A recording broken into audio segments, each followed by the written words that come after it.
Hello. Hey. Woo!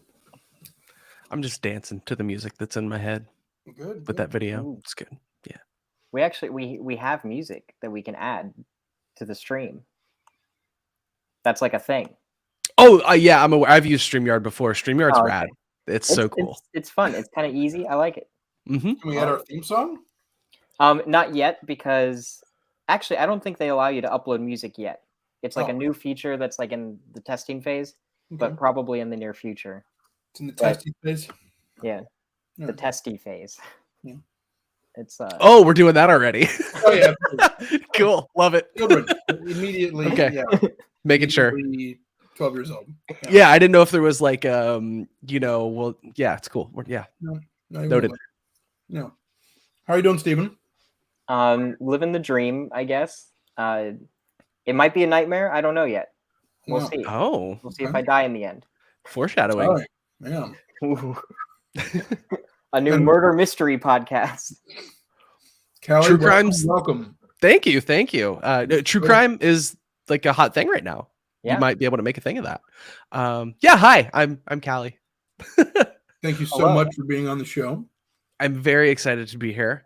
I was over at your house on Friday and I said, "Hey, Chris, let me come on your podcast and yell about gender." And he was like, "Hell yeah, let's do that." Absolutely. So I'm glad that you said that, because I asked Chris if there were any specific topics, and Chris was just like, "Oh, they just want to yell about gender." And I was like, "Okay." So like that specific phrasing, I'm glad that was. Yeah. That's. I'm a clear player in the game of telephone. Tell me something, I'm gonna get it. The next person's gonna hear it. So, talented communicator. I love it. I'm gonna try. That's good to know. Yeah. So hello and welcome to the show. Thank you. For any viewers or listeners, you were present in the chat during our last episode. I was because Frankie is a dear friend, roller derby teammate, someone that I love very, very much. And they said they were a little nervous, and I was like, I'm gonna be watching live and be cheering you. Well, thank you. Yes, thank you. I also enjoyed the show, the conversation that you had in those, and actually I have listened before, because when Deathy mentioned that you all had a podcast, I was like, oh, like I'm interested in that, because I'm just always, podcasting is literally my life. Like, it's how I pay my bills, and it's the just fucking overriding obsession of my life, aside from Star Trek and my dog and my wife. So yeah, whenever I'm like, ooh, this is a friend that I didn't know had a podcast, I find out they have one, and I'm very interested. And I swear to God, I forget. I don't even remember what the episode was, but I remember I was coming home from the grocery store or something like that, and I was just like listening to, I'd only gotten 10 or 15 minutes into the episode, because that grocery store is very close to my house, and I opened the door like right as somebody said the word "big fat cock" or something like that, and I was like, "Oh, cool! All right, let's see, are my neighbors outside? That's all right, cool." That could have been any episode. Really could. Right. You are not narrowing it down even a little bit. Yeah. I like thinking about how many times that's happened with our show. Like, how many awkward moments have we created? Sure. Thanks to our conversation. For our listeners, yeah. And it's interesting, being a content creator, there's a certain degree to which you can be fairly sure those things happened, and there is a 100% chance you'll not hear about all of them, and it's just very weird. It's a weird thing. It's the butterfly effect, It's wonderful. Yeah. Butterfly flaps its wings in Peking. Dick jokes are made in the internet on a podcast, and here we are. It rains in Central Park. Is that how that goes? I think so. I think that's the exact chain of events. Yeah. There is no in between, actually. It's just that leads directly to each thing.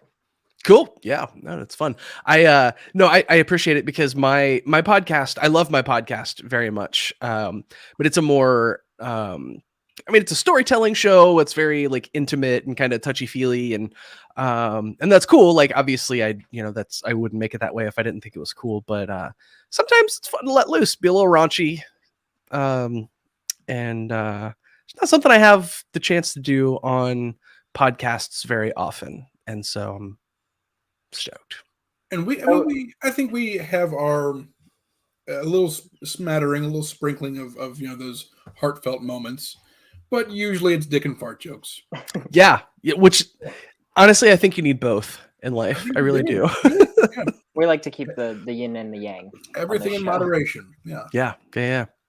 So you mentioned your podcast, and if you don't mind, I would like to talk about your show, if that's okay. Oh yeah, for sure.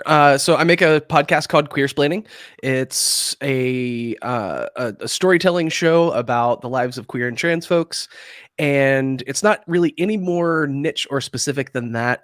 Basically, the conceit of the show is that, like, when you read stuff about queer or trans people in bigger media outlets, usually the people doing the reporting or writing or whatever storytelling are not queer or trans themselves, and oftentimes queer and trans people are not the intended audience for those pieces or those stories or whatever, and that works its way down into basically the same story being told over and over and over again, right? Like, when it's a story about queer people, it's usually something about, like, I hated myself and then I came out and now I love myself and I'm living my best gay life. And with trans people, it's either that or some version of, like, my spouse learned to get over what a burden I was, or my parents learned to stop hating me. And it becomes like everyone but the trans person is centered in those trans stories. Or again, it's just like a coming out story and nothing else. And it's not that those stories aren't important, right? It's just that those are the only ones we hear about. I mean, I think in the last couple of years that has gotten better. But largely it's still not, I don't think it doesn't feel normal to me to hear a story about a trans person that's not centered on their transness, for example. Like, here and there, but it's not something that I can just expect to happen. And so the idea was, like, I want to tell queer and trans stories as a member of the community who has at least some understanding of the culture that surrounds that, the life experience that surrounds that. I mean, I'm white, I'm physically abled.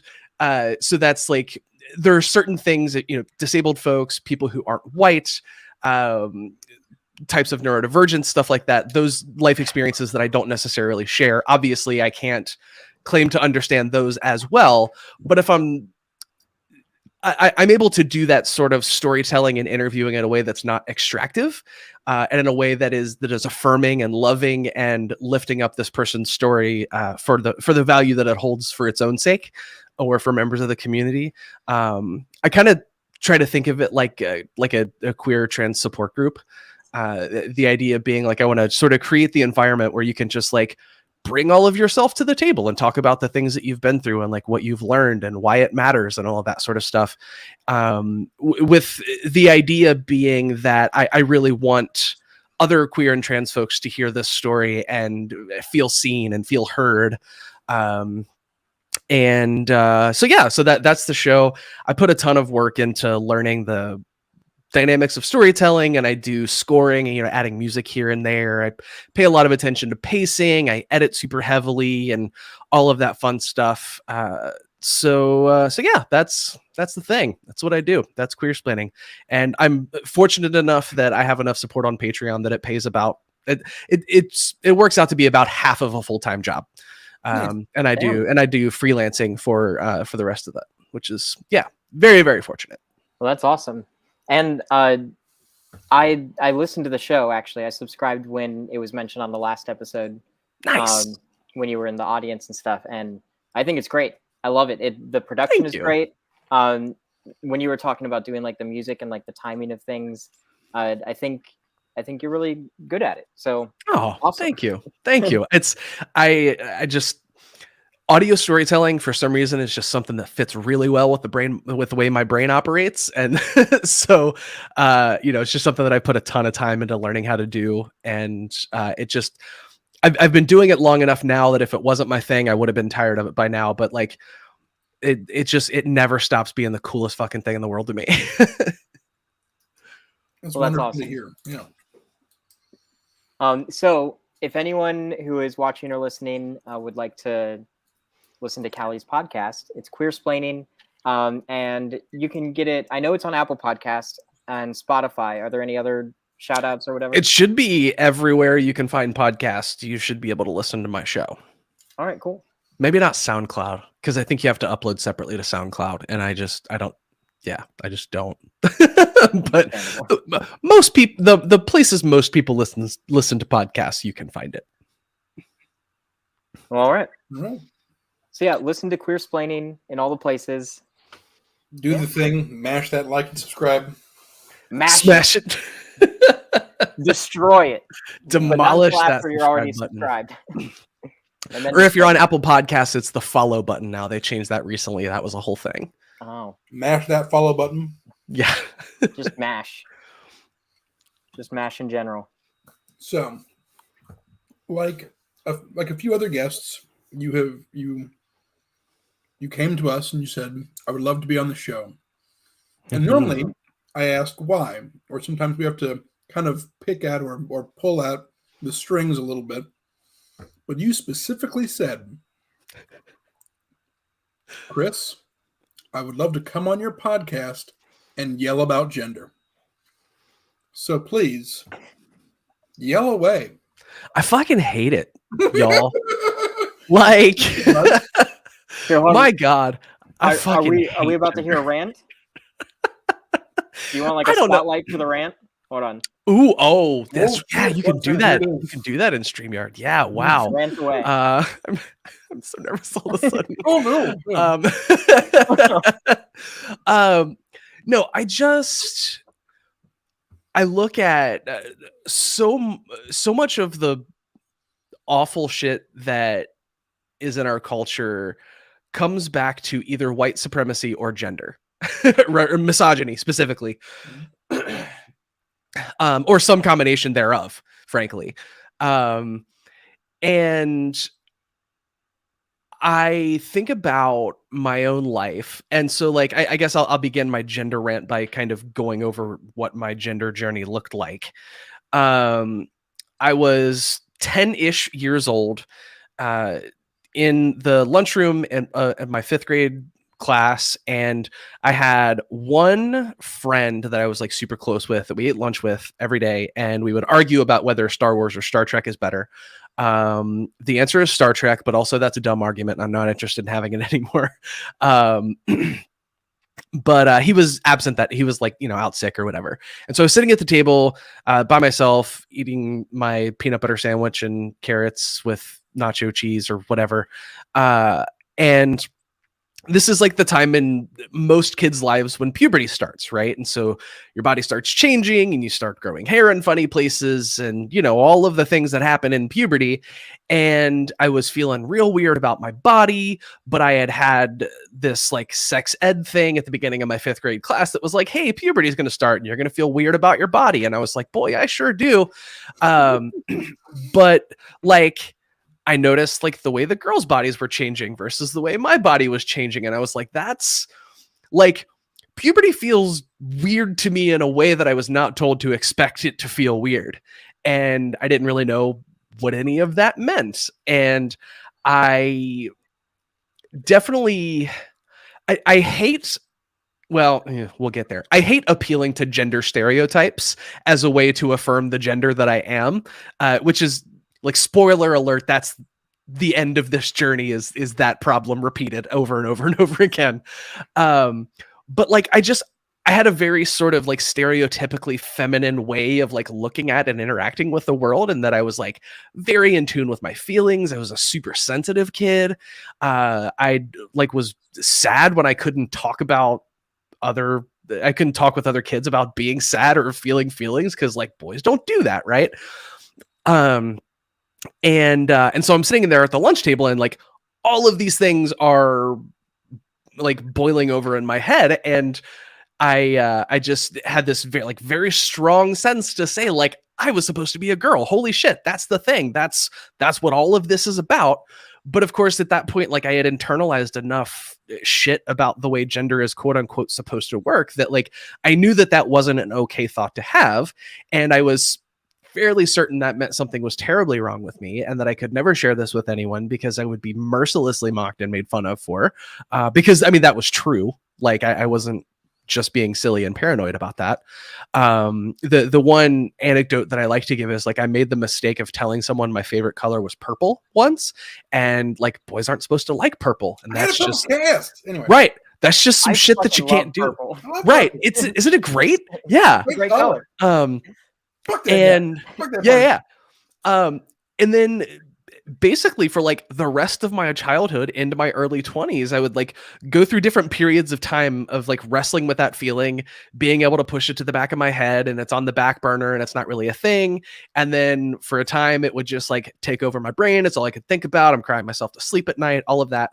And then when I was 28 or so, it really started to boil over into like, wow, I really don't want to feel these feelings or think these thoughts anymore. It might be cooler if I died. And like, thankfully I had a healthy enough view of things to realize that like having that thought scared the shit out of me. And so I was like, okay, I have to actually like confront this and work this out. And so I talked with a really close friend about it. She was very supportive and wonderful, and it was great. And that was super helpful to me. And then I just sort of like expanded the circle of friends that I told, right? Like I told like all of like closest people, and then the people that I was a little bit less close to. And I was kind of like testing the waters to see how that would go for me and whether or not this would be a thing that would be okay. Because one of the fears is that like nobody's ever going to accept you and you're going to lead this miserable life and it's going to be terrible. You're going to be like an object of pity at best. You're going to end up mentally broken and like all of this stuff. Stuff that sometimes legitimately happens, but like it happens not because you're trans, but because of the way people treat you because you're trans. Right. Yeah. But like, I was very grateful to find that that wasn't my experience.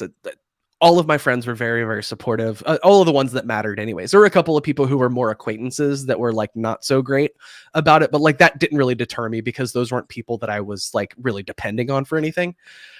And you know, and I had sort of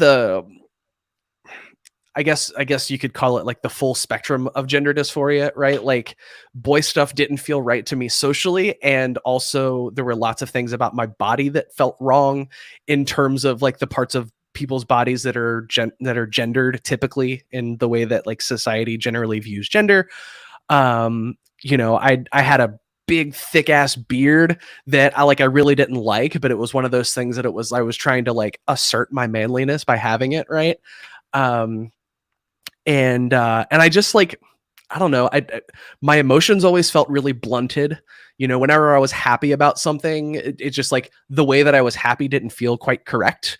It was like, okay, like this is a cool thing and I'm happy about it, but there's something in there that I'm not accessing and I don't know what it is, but I know it's there. And it was kind of like that for like every flavor of emotion, like good, bad, indifferent. And you know, those things started to change as I opened up to people, and especially when I started hormones emotionally, everything came into line for me when I started hormones. So that was great. But like when I came out, it was initially like trans woman, Callie, she, her, you know, super like stereotypically femme haircut, painted nails all the time. I learned how to do makeup. I wore dresses every day, all that sort of stuff. And at the time I was like very sure that that's what I wanted. But the thing that often happens when people come out as trans, especially if they initially come out as like binary trans, like as a trans guy or a trans girl, there's a lot of pressure to conform to all of the like quote unquote correct gender stereotypes. Right. And I think looking back, I think I was leaning into that a little bit, like just trying to like signal to the world as much as possible this thing that I was like, I can't put the blue razors in my cart. I'll buy the pink ones, even though they're $3 more expensive because it's girl stuff and I'm a girl, and that sort of thing. Whoever's And then, responsible for that, I hope they get run over by a truck slowly. yeah, marketing departments largely is what it comes down to. I don't remember all the details off the top of my head, but I actually did an episode of my podcast a long time ago about the origins of why women are supposed to shave their body hair in like mainstream culture. And it basically, it all comes down to marketing. Like somebody just decided that was the thing that needed to happen. But after I had bottom surgery, things changed a lot for me. Because after I had bottom surgery, I was largely comfortable with my body. I mean, I had laser to get my facial hair taken care of. Hormones grew boobs, which are fantastic. I'm a big fan of those on myself and other people.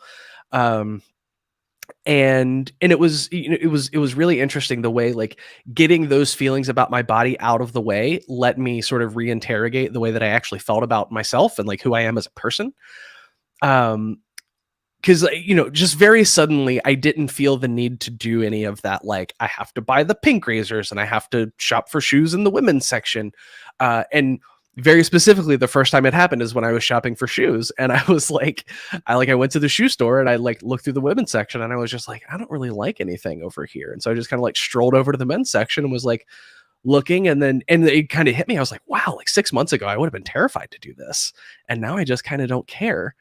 And, another big moment was I had this like really fun, like dapper outfit for this, like atheist prom thing that I went to at a convention in St. Louis a couple of years ago.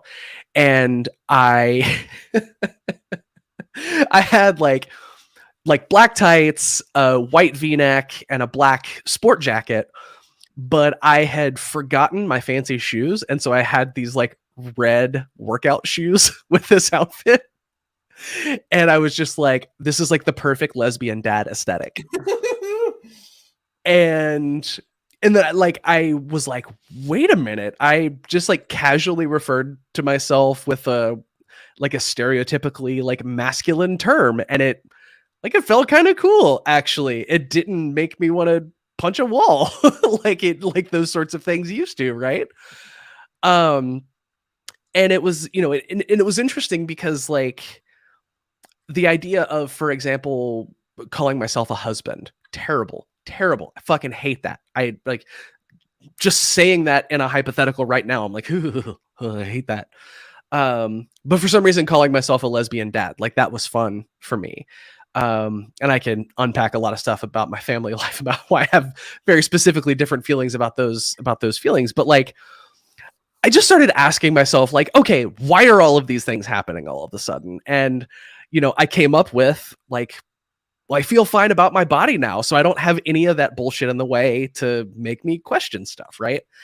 And so I was like, okay, like I know he, him does not feel good. I know man doesn't feel good. Boy doesn't feel good. Woman, girl, she, her. And I was just kind of going through that. And I was like, you know what? That's interesting. Like, it's not, I don't hate it, but it feels like it feels like a t-shirt that just like is like one size too small, right? Like it's not the worst thing in the world, but it's just enough to be like, I don't know how I feel about this. And so I asked my wife and a couple of close friends. I was like, let's try on the they them thing, because I think that might be for me. And this was Frankie, on your last episode, mentioned the conversation that they had with me at the bar one night after a roller derby league meeting. And they were the first person that I had, outside of my wife, that I had that conversation with, where I was just thinking like, I think this is like really actually a thing for me. And it like, it turns out that's just what made sense for me. And so like they, them, I'm non-binary, and that's just entirely what feels correct to me. And I think what I ultimately started asking myself is like, when I say I feel like a woman, what does that mean? And I could not think of anything at all that didn't reference gender stereotypes in some way. about the way a woman is supposed to act, the interests and stuff that women are supposed to have. And I mean, most people will pay lip service to the idea that, like, if you're a man, you can play with dolls. That doesn't make you not a man. If you're a woman, you can like work on cars and work on computers. That doesn't make you less of a woman, because those are things stereotypically associated with men, right? And then I just kind of started to look at that, and I was like, yeah, that is kind of a thing, isn't it? So like, if I can't reference any reason that I feel a certain way without referencing back to stereotypes that I don't think are real anyways, like, where does that leave me? And I was like, I guess that leaves me at, like, I'm just going to opt out of gender. I just don't want to deal with it anymore. And I mean, of course, like, I have to deal with it, right? Because we live in a very gendered world, and I still have to, like, as much as I want to just not fuck with gender, the world does. And so I still have to figure out where I fit in that world, because that determines a lot of like where I sit in the world and the people that I meet and the places that I go and that sort of thing. But yeah, in my ideal world, I would just opt out of gender entirely and just have it not be a thing. Because ultimately it just, I figured out that it just doesn't mean anything for me. It doesn't mean anything real for me. And like, I want to say that, like, I respect that it does for other people. I don't like people who identify very strongly as like trans men or trans women. Zero disrespect to those folks. Like, it is very much a thing for some people. I fully respect that, but it is not for me. So, do you mind if I ask some personal questions? Please, yes, go. I mentioned before recording, I've made several episodes of my podcast about my vagina, so I doubt you're going to ask me anything more. I wouldn't say inappropriate, because it's not inappropriate to talk about genitalia, but yeah, I have no barriers. Please ask away. So, well, with that being said, if at any point you're uncomfortable, let me know. We can immediately, change the course of the conversation.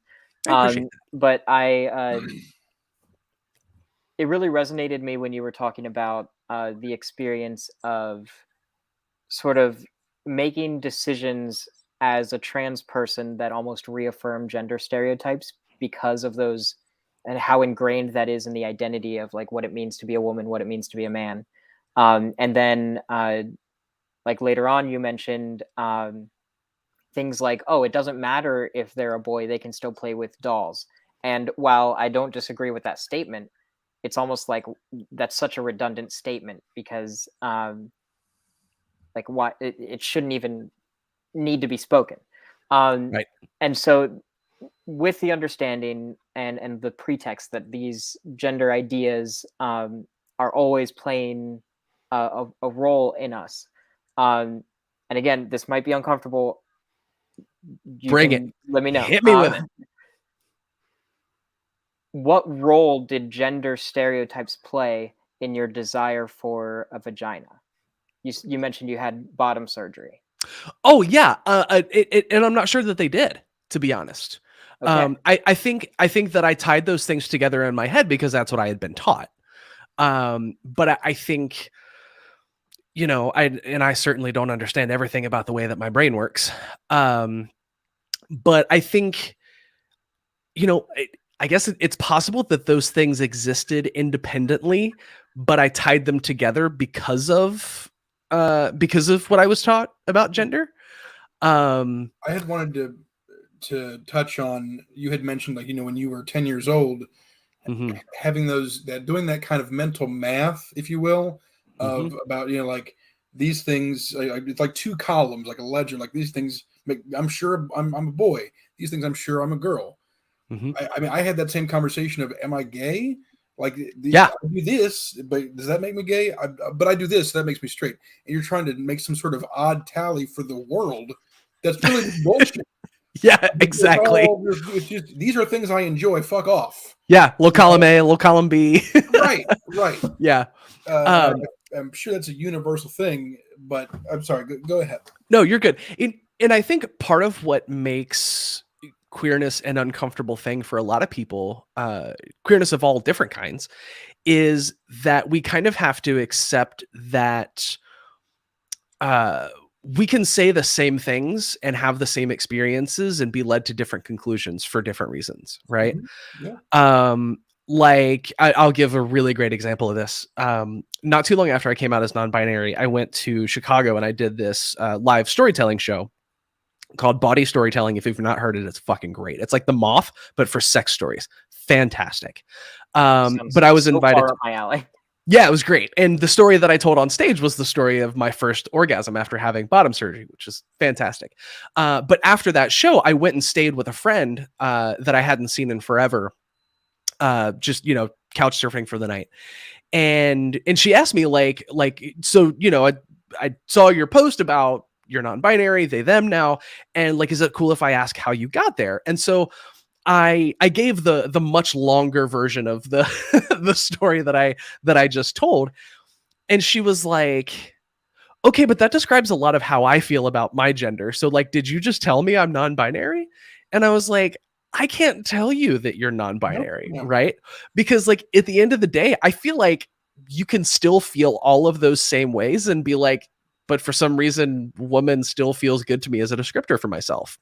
And I think a lot of the reason why people see queerness and transness specifically as a threat is because it is just such a fuck you to the idea that there are very easy binary knowable 100% true all of the time answers to this stuff.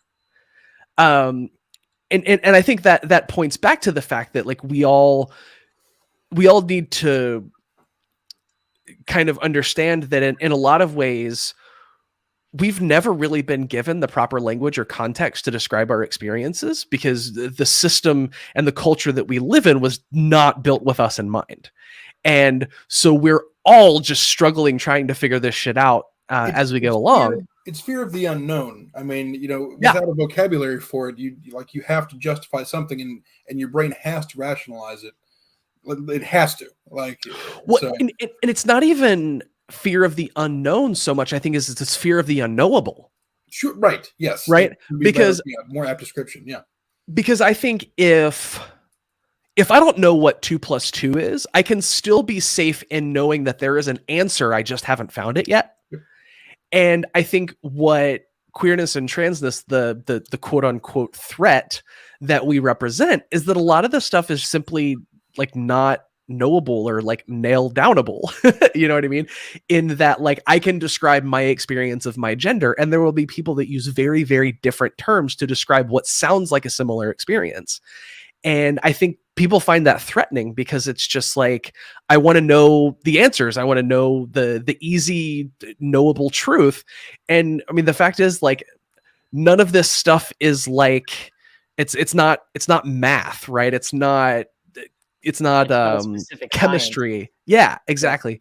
And coming to comfort with that is something that a lot of people struggle with because it's so counter to everything that we are taught in mainstream culture, especially if you grow up in the United States. Definitely not exclusively in the United States, but I think especially here in a lot of ways. It is amplified here, I think. Yeah. And in other places in different ways, but we definitely have our own sort of unique brand of that. So, not to rewind too much, but I do appreciate that you made it a point to say that you don't think that like gender really played that much of a role in your enjoyment of your vagina. I guess, for lack of a better phrase.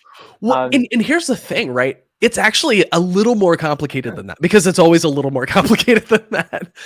Because I will say that I enjoy sex a lot more after embracing myself as being non-binary. And I don't entirely understand why that's the case. I think it's probably just more the fact that I feel like I know myself so much better. I'm much more comfortable in myself. And that generally speaking is just going to lead to sex being better. I mean, this is just my perspective. I mean, the same reason you couldn't access those emotions is because you couldn't allow yourself to, or didn't know how to. But the more you can know yourself and be comfortable with yourself and trust yourself, Mm-hmm. the more you can let yourself go and really enjoy things. Well, and I think a thing that we don't talk about enough in the trans community, and I think it's just because it's not something that it's not an experience you often hear amplified in trans circles, and it's not even super my experience of transness, especially not the experience that made me realize it. But I've heard more and more people saying that like their gender dysphoria had a lot more to do with the way other people perceived them than anything inherent to themselves, right? And I think, you know, 'Cause we don't see anyone's genitals in like everyday life. Like the generally speaking, yeah. genitals are usually just Genitals our all own the experience. time. Yeah. That's all I see. Walking genitals everywhere. Yeah. Second wave feminism. That's what it is, man. Uh, That brings up a good point, though. I feel like you mentioned the trans experience, but I think that's very much so like a gay experience and even like a heteronormative experience. Genitalia is so like center stage when it comes to so many different sexual or even identity experiences, and Mhm. it's frustrating, and that's why I appreciated you saying what you did, because it was validating to me, because I'm somebody who never really I aside from literally, I've never been very attached to my penis. And- but like in The terms of best like phrasing of that ever. I Yeah. love that.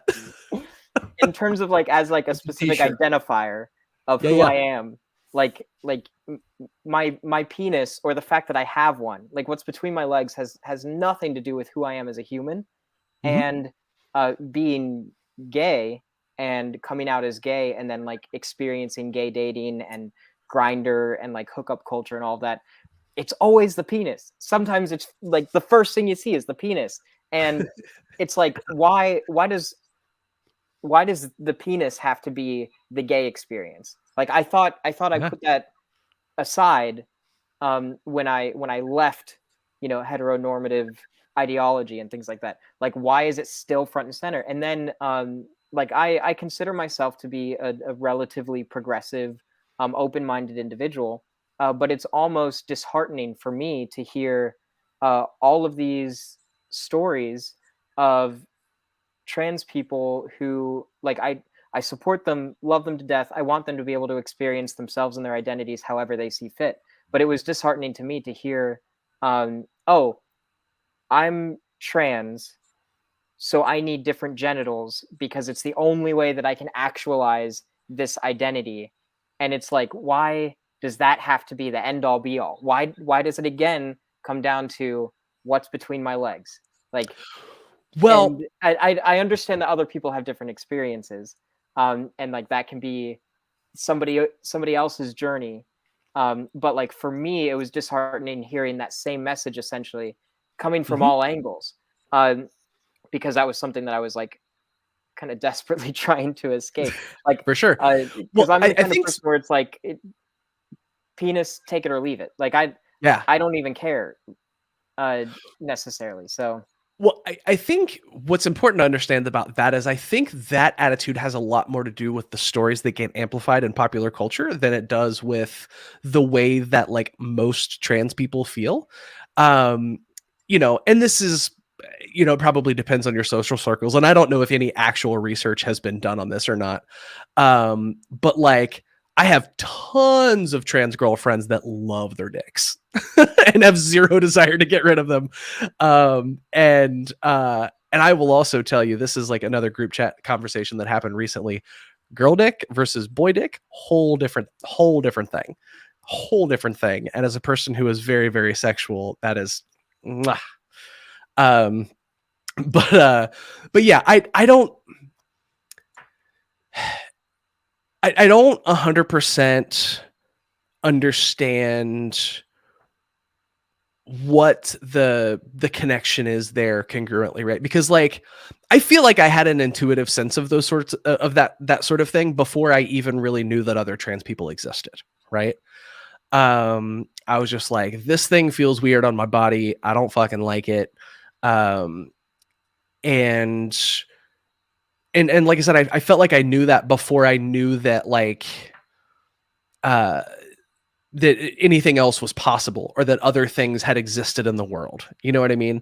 And so, and that's something that you'll very commonly hear, trans people who do have very strong genital dysphoria. That's a thing that you will hear that is very, very common in trans experience among those kinds of people, right? That like I knew that this wasn't the way that I was supposed to feel, or I knew that I felt this way before I knew that like there were people before me that felt this way. You know what I mean? And so like, to me, that suggests that there is something inherent about it somewhere. Right.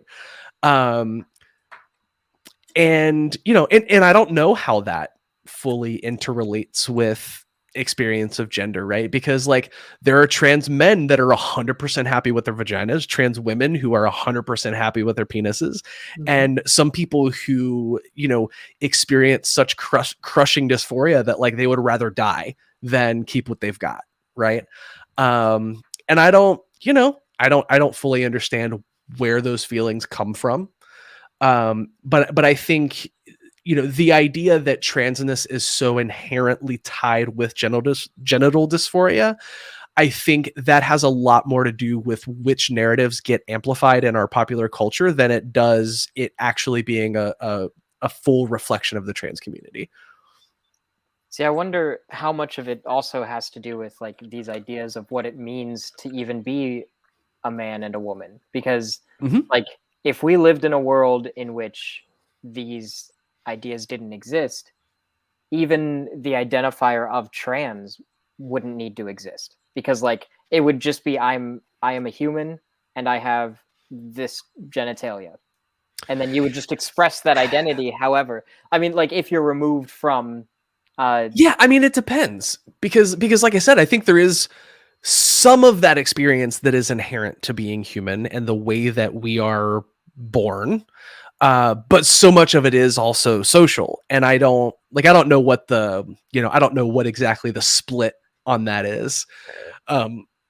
Because I mean, there are, if you look at like every culture that's existed in across time in humanity, there have been people that we would recognize as trans in some way or another, right? Like it doesn't always look like the way transness looks in our culture necessarily. No direct translation, but yeah, I mean there but are some sort of gender variance, some sort of like people who cross gender boundaries of one kind or another. Like those folks have existed all throughout time, and so I think our specific conception of transness would certainly be different in a different cultural context, but some version of transness would certainly still exist, I think. Well, see, I just think that like transness almost seems like a way to explain it while within the ideas of gender. Like, because if we remove gender, then what would we even be referencing with? I mean, kind of, but that also like, you know what I mean? Well, yeah, but I think, I mean, we could say the same thing about species, right? Like the only reason that we don't call ourselves like silverback gorillas is because we look so much different. Our DNA is like 99.9% the same. So in what ways are we meaningfully different, right? Like a thing that we do as people is put things into categories based on certain criteria, right? And obviously like we can have plenty of examples of the ways that we have done that very, very poorly. I think we've laid out a lot of them actually. Yes, certainly we have. I think that gets down into the root of the issue too, though, is like this, there's this like almost this obsession with categorizing. And I almost feel like it's almost like trans, or I'll say queer culture is almost like a response to the over categorizing of things. Sure. Where, yeah, I like, can get behind that. We have to come up with like the asterisk and then look at the bottom of the page to see the exceptions to the rule. And then we just kind of, that whole entire citation is just queerness. Yeah, well, I mean, if you look at the way human history has played out, I mean, that's kind of a thing that we tend to do, right? Like whatever is the dominant culture, they decide they're the default and everything else gets a name. And I don't think I don't think that's inherently a bad thing. I think it can be. I think, you know, it comes back to this like really complicated interaction between like, you know, a thing that we often hear is like, you know, well, I wouldn't care that you were gay if you didn't make such a big deal out of it. And it's like, well, I wouldn't make such a big deal out of it if you didn't care so much. You know what I mean? Yeah, Like catch 22. the like giving a name to the difference is not what created the difference. You know what I mean? Mhm. And I think it is important for people who are outside of the dominant cultural narrative to be able to name the ways in which they're different, because that's what helps you build community and solidarity with other people who are different in the same ways that you are, right? And that's, you know, when I come back to like queer culture, I think is very much a response to gender stereotypes of all kinds, right? And I think that's fundamentally why I think transness belongs under the queer umbrella, and why like queer and trans people should be in solidarity with one another, because the reasons that we are marginalized from society are gender based. And it's gender-based oppression that sets us apart from mainstream society. And therefore, like, we should be in solidarity with each other in those ways, because we're, you know, marginalized for things in ways that are, in a lot of ways, like, different in the way they present, but fundamentally at the root, I think they come from the same place. Yep, I think I can agree. Yeah. Well put. Hey, thanks. I had a friend who came on my podcast to talk about the way that queer culture treats masculinity in general. And I'm probably going to do a bad job of entirely summarizing what they said, but the idea is that, like, in a large sense, dominant culture tends to default as like this like conception of masculinity, right? And everything that is feminine is somehow less than. And largely mainstream queer culture has just like moved towards femininity as the default in response to that, and has, you know, kind of in some ways, like, under the queer umbrella, marginalized masculinity. Like, if you are queer but also stereotypically masculine in some ways, and that's like, that's way oversimplifying things, but like, as an overarching principle, I think that's probably true. And It's like maybe within certain subsects of the queer community, for sure. yeah. I still feel like, and this is a very grinder centric experience of mine. Yeah. But I still feel like masculinity is most certainly put on like some weird pedestal. Yeah. And people like worship at the altar of masculinity.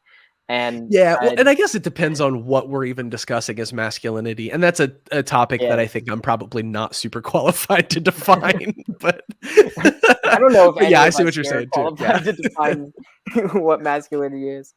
But yeah, it's just it can sometimes be an exhausting thing to navigate. Sure, I can imagine. there's just, I mean, for anyone, just because there's so many forces at play, and there's so many, I mean, like you were saying, it's like we're all marginalized groups to some extent, for the most part. I mean, within the queer community, and that sucks, because it's like it's always an uphill battle almost. And you were talking about having to like almost create our own equal and opposite scenarios, in which like, now are we oppressing another group within our communities just as a response to these like it's a scary game to play, and I don't like playing it. Like, yeah. And that's exactly it, right? And that's why, you know, in more radical circles, which I would count myself among, that's why we talk about queer liberation instead of queer rights. You know what I mean? Like, I don't want to be treated the way white cis het Christian men are treated under capitalism. I want capitalism to be abolished, and I want to like be liberated as a queer and trans person. I don't want to be like this is a really, really complicated topic. Like, Sorry. no. I think it's really important, right? Because I think that's what, that's where a lot of that idea comes from, of the idea of like, you know, even in the queer community, right? Like people in the queer community love playing respectability politics. Like you can't quote unquote act gay. You know what I mean? Whatever the fuck that means. And it happens in the trans community too, right? Like there are people in the trans community that don't take non-binary people seriously because they think if you're a trans woman and you try hard enough to be a normal woman, then people wouldn't hate trans people. Or, you know, saying like, if you try hard enough to be a trans man and fit all the way in the man box.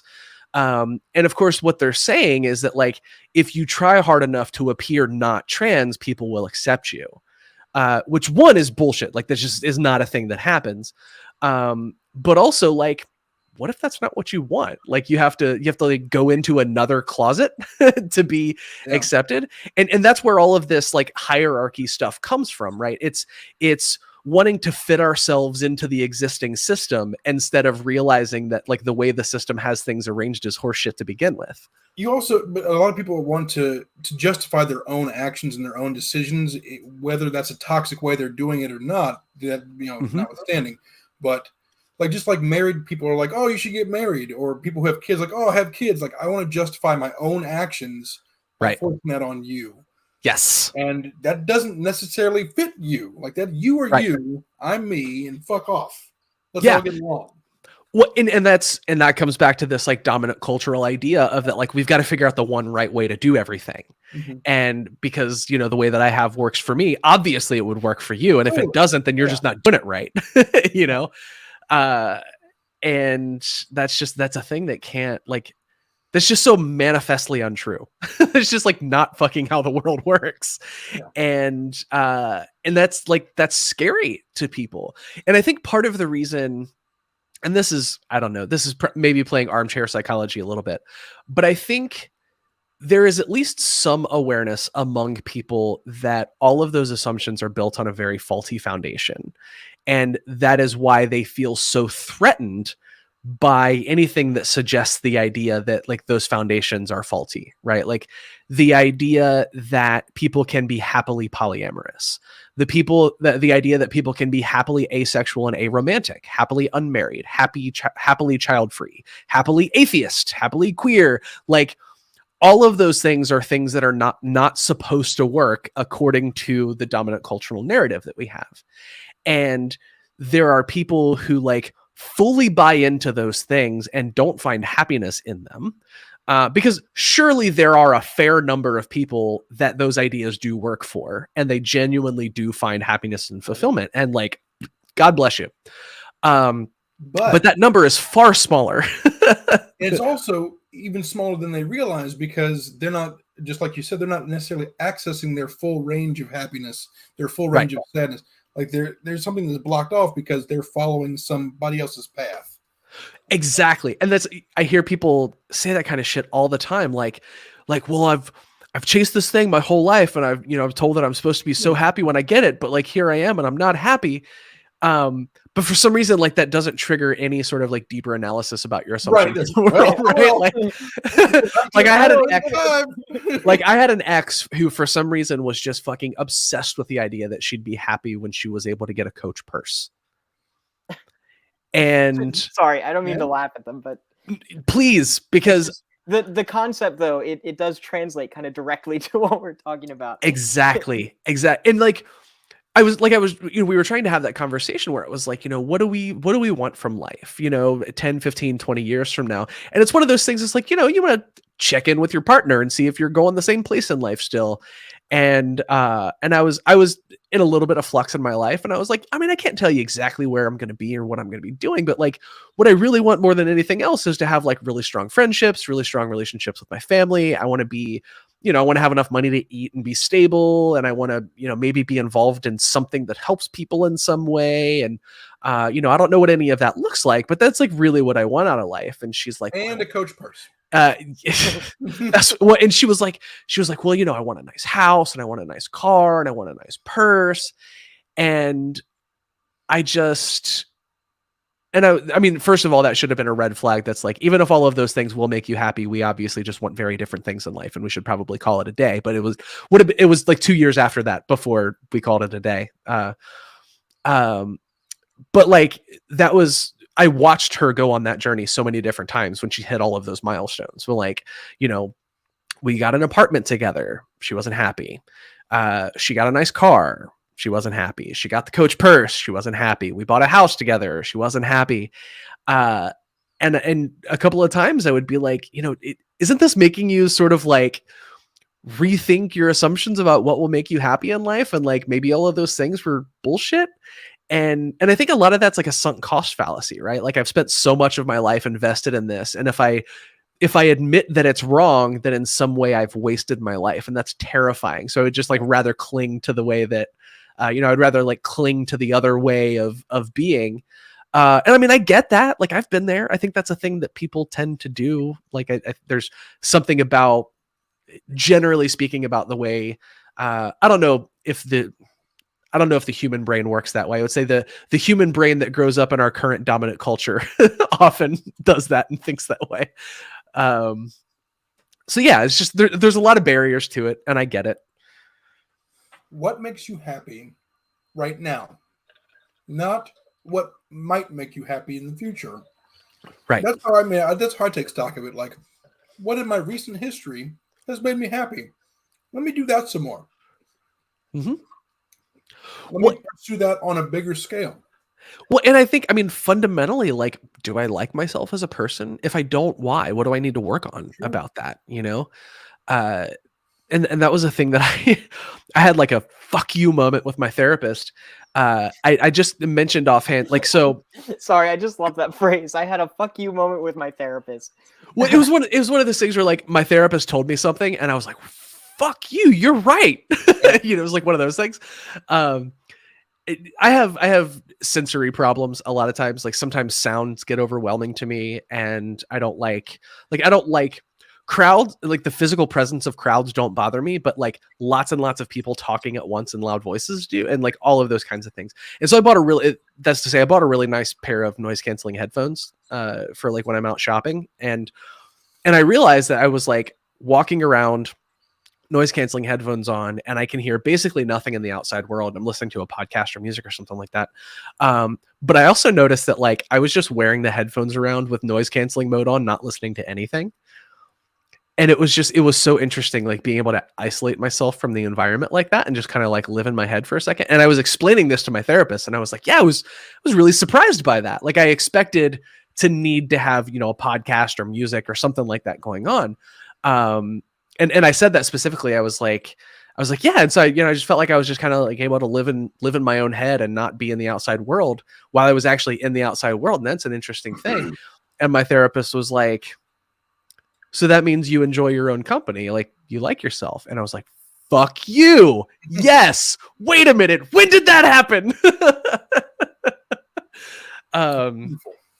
Yeah. And I think that's, that's a thing that's a thing that we're not often encouraged to do, right? Like, we're always supposed to be in service to other people and give of ourselves endlessly, and be selfless and that sort of thing.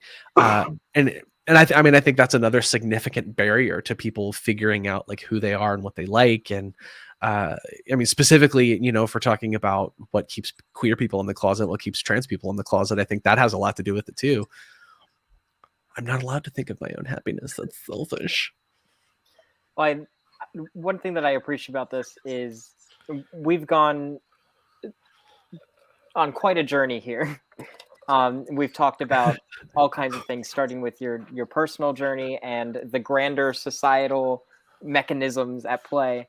But we've zoomed it back in, and it comes full circle. It's kind of nice. Like you were talking about how a big part of your journey is kind of realizing what makes you happy, prioritizing that, and basically saying, fuck you to all of the weird societal forces that are at play. And if any of those happen to speak to you, that's fine. You can embrace that, but only if it speaks to you and only if it contributes to your happiness. And I think that that's kind of I guess, if there were a grand message or a moral to the story, it would be that, get a good therapist. Well, are there good free therapists? No. Well, and that's part of the problem, right? Because the caveat that I want to put on all of that is that, like, yes, all of that is true. But part of the problem is that there are so many structural barriers for people to even be able to do that, right?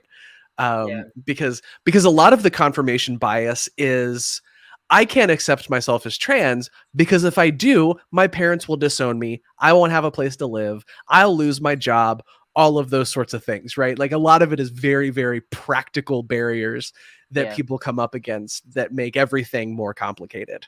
And so I am someone who was lucky enough to have, not completely without difficulty, but like I was able to do those things a lot more easily than someone who like really lives in poverty.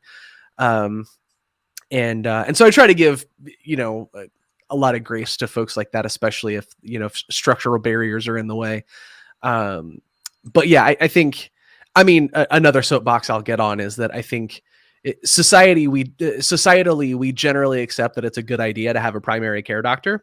I also think that it should be just as normal for everyone to have a primary care therapist. Mm-hmm. But again, of course, that's, access is an issue there, but there's just like so much bullshit to wade through. Like, I'm very proud to where I have gotten, but I would also be lying if I said it was entirely me work that has done that. Like, I have a wonderful therapist who's walked me through a ton of this in the last like 2 years. Yeah, honestly, that's a big reason why I like this show. Not that I recommend this for anyone as a stand-in for therapy, but it's nice for me as somebody who doesn't have a therapist to be able to have these conversations and to have some sort of an outlet to discuss these things and to be a little challenged on my own like preconceived ideas, because it's sometimes that's the biggest struggle, is getting out of our own funk and out of our own heads when it comes to these things. Like you were talking about that time when you were with your partner and it's like, this didn't trigger any like deeper analysis. It's like, no, because we're stuck in it. And exactly. Yeah. Moments like this, like, doing this show has kind of allowed me to pull myself outside of myself for a moment and get my shit together, so to speak.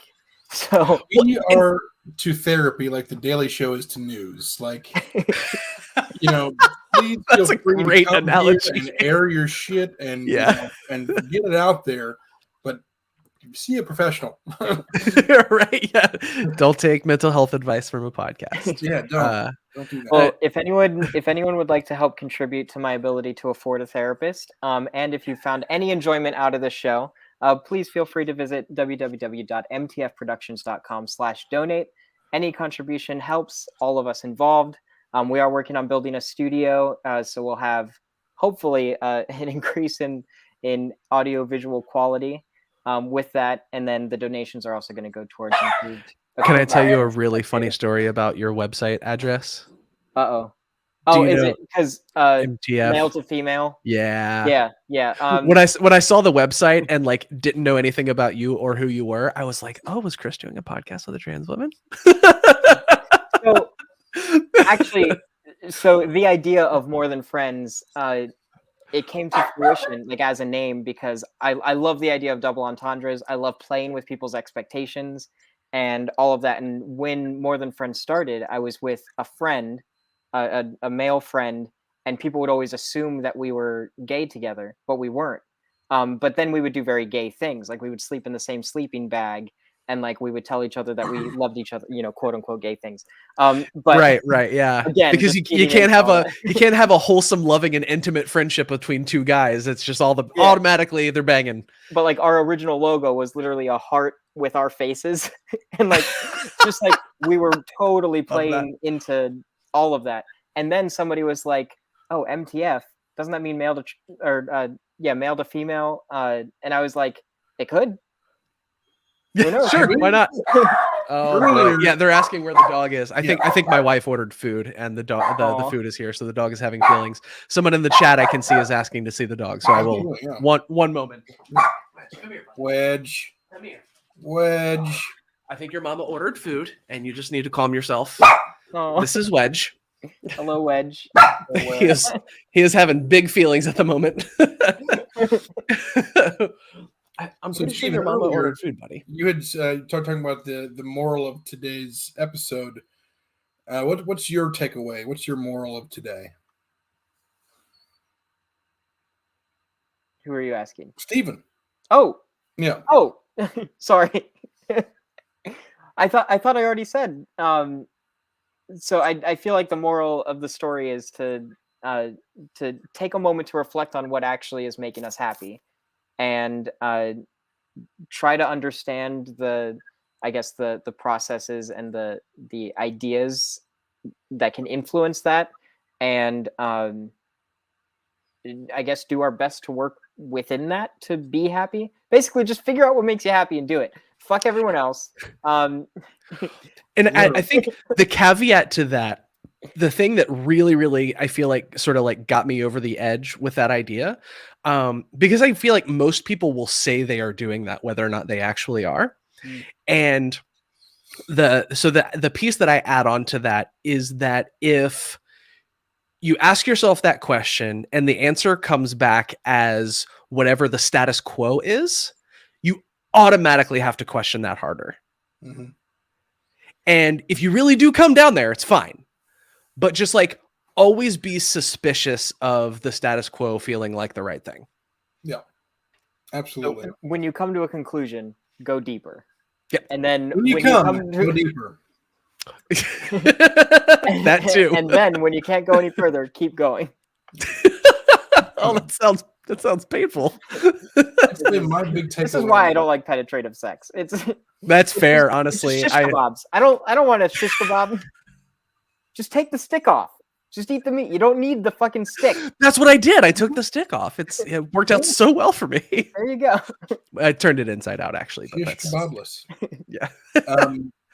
So my big takeaway is that on dating profiles, there's lots of dicks, there's lots of vaginas, there's even lots of cleavage, lots of boobs. Big fan. I want to see the butthole.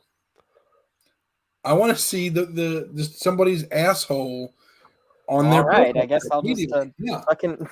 Okay, and help me understand how you got there. Because this conversation earlier, Stephen was talking about how Grindr, is a lot of dick. Immediately, it's all dick centric and dick related. And I thought to myself, on out there in the internets, I've seen like the cleavage shot and the some of that, and there's even some right on the vag. Yeah. No one is butthole focused.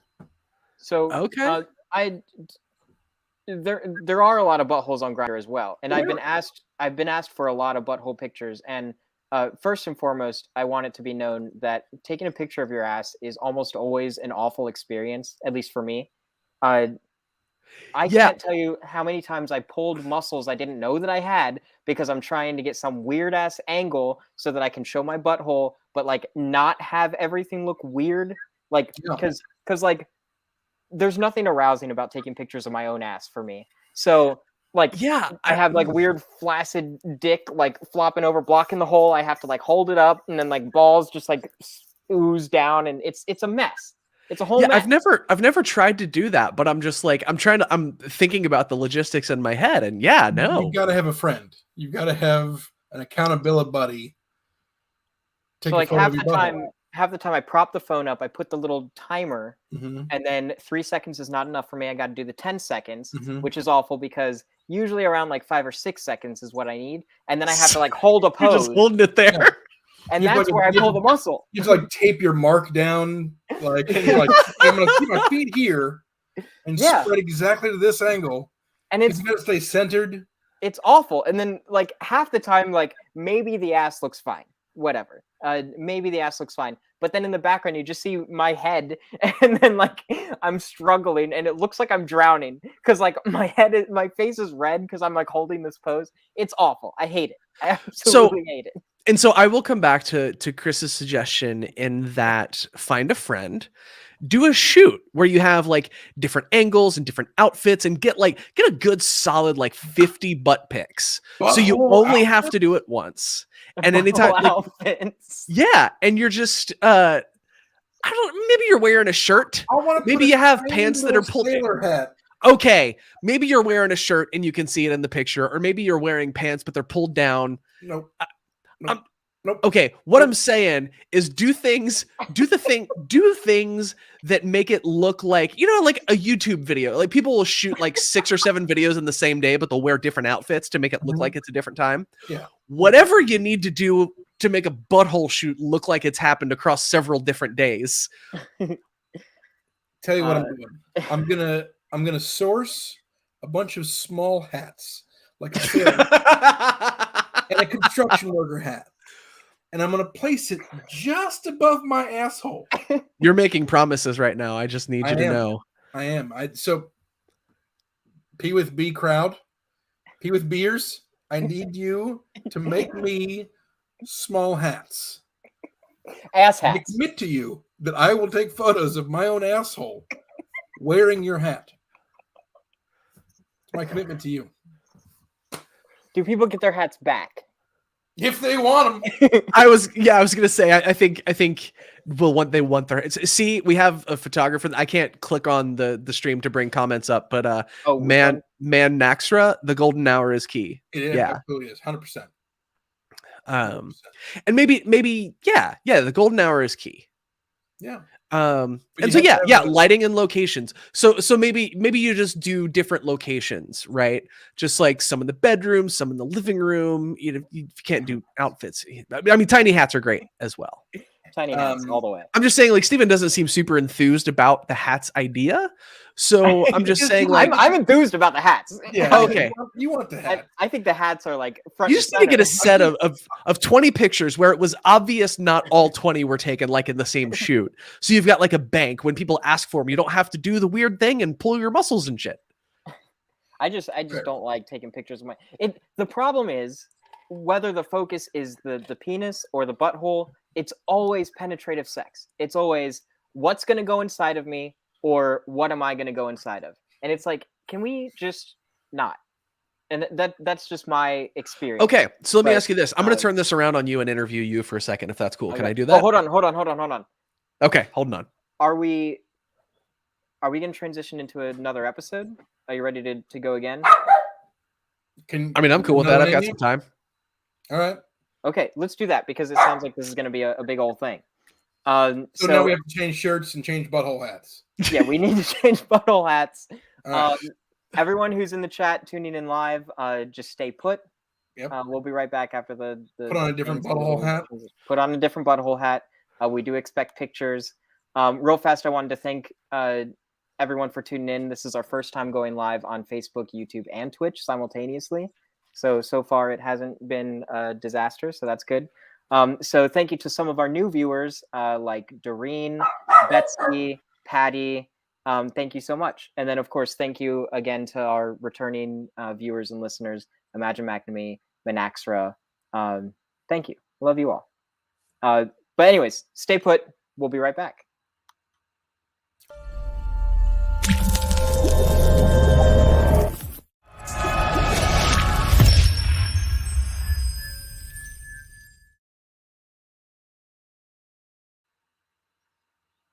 Oh my god. Oh my god. Oh my god, they're gone. They're invisible. It's a whole different day for me. The butthole hat was an invisibility cloak. I have a different shirt and my hair is different, so obviously I totally didn't get the memo. I also have I'm wearing a the same different butthole hat on. I need to see, can we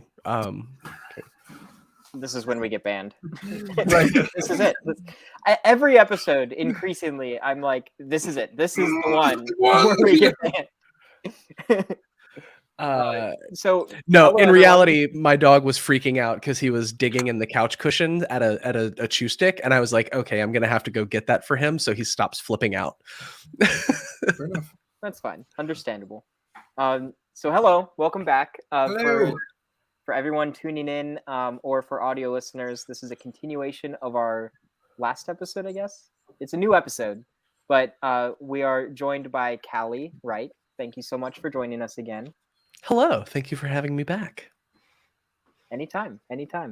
So last episode, we kind of went into Callie's story and their experience transitioning and sort of processing a lot. All the things. It's a very, very accurate way to put that. Processing a lot. A little bit of everything. And the episode ended with Callie saying that they were going to sort of turn the table and ask me some pressing questions. So yes, I want to ask Now some the pressing questions. turntables have turned. Yes. Because I think what you were talking about like not liking penetrative sex and how specifically that it bothers you that's like the center of everything, right? Mhm. I think that frankly, societally, we have a really fucking boring idea of what sex actually is. And I think it is a common experience that you would say, I'm not really into penetrative sex. And somebody would say, what other kind of sex is there? What do you like then? Yeah. Talk to me about that. So first of all, that fucking sucks. Because like, so I often have this experience where I'm talking to someone and I'm like, okay, I want to come tonight. Can we make this happen? Yeah. So we have the back and forth and we're talking about things, and then I am not 100% against penetrative sex necessarily. It's just I don't want to do that first and foremost. Like if I'm with somebody sort of regularly and I'm comfortable with them, then yeah, we can explore different things. But if I'm just looking to like, I can't relax with someone that I just met enough to be fucked in the ass, or like I just because I'm not like aroused by the idea of fucking somebody else in the ass. Like I just don't want to. I don't want that to be the focus. Like I would rather just hang out with somebody and then maybe come. And it sucks when a conversation just immediately ends because I won't let them fuck me, like in the traditional sense. And I guess it's fine if that's something that they need and I'm not able to provide it. Like that's fine, and I think it's great that they're able to withdraw consent for an experience, all of that. But like sometimes people are just so assumptive, and like you said, they're like, oh well, what else would we do? And I'm Right. like, well, I can pull out a list, but like literally anything else, like. And it doesn't process. It's like does not compute, and they're just sitting there like in twitching, and there's like a glitch and sparks and everything. It's like I broke them because all that they can think of is okay, dick, ass, boom, like that's it. And that's really the major qualm that I have. Yeah. And I think that honestly, like that is a gift that I have gotten from diving a lot more deeply into like queer theory and queer culture and polyamory, is like learning that sex is a whole lot more than just like somebody sticking something in somebody else of one variety or another, right? And like, I mean, I say that as a person who like really enjoys that kind of sex, but I would also get bored if that's literally all there was. And I think for me it's just intimacy that like feels good in a special way that other intimacy doesn't. Like it's a very nebulous thing to me, like what that even looks like, right? Especially because like I hook up with other trans people who have different varying feelings about their genitalia. Like they might be really, really into a very specific kind of sex act that may or may not have to do with their genitalia, or they may have like very specific ways that they want their genitalia to be interacted with. And I think honestly, what makes it the most pleasurable for me is like what I've learned about like setting boundaries and asking for consent and that kind of stuff. Because like doing that all up front, what you're really saying is like, I am communicating to you the best ways to take care of me, and you are communicating to you the best ways to take care of you, in these super intimate ways that are like much deeper than like, oh, I'm going through a hard time, how can I support you? Like that matters, obviously. But like when you're interacting with somebody else's body, that's like super, super intimate in ways that a lot of other things are not. And I find that I think what it turns out to be for me is that like the mechanics of physical sexual pleasure are great and like that's fun. But what really creates a satisfying sexual experience is like that sort of emotional intimacy that comes with it. Even if it's a one night stand, even if it's a hookup, if it's not somebody that I feel a particular emotional connection to, it's still just like in that moment, like I want to have a conversation with you about how you like to be touched. Because it's really important for me that you feel good about this experience and that I feel good about this experience and that like we have a good time. And especially if I'm talking to somebody who I know has complicated feelings about their body, like I obviously I don't want to fuck with any of that. And I feel like that's just such a, to me, that's just that it just feels very normal to conceptualize sex in that way now. But I also feel like, I don't know, to like mainstream culture, that's such a radical idea that sex can be something different. And I think even among a lot of queer people, it still feels that way. So yeah, I don't know. I was very interested to hear you say that and sort of unpack more of your experience with that. And so like, are you okay being more specific? Like what do you, because again, I'm like playing the very, very ignorant person. Like, well, you don't want penetrative sex, but you want to come. So what are we going to do? Like, obviously oral sex and like mutual masturbation, like those are things. But like, I mean, what do you look for in a sexual experience like that? I mean, well, those two things sound great. Yeah. But like for me, so and I've had this conversation with Chris before on some previous episodes. Like I'm all about the foreplay.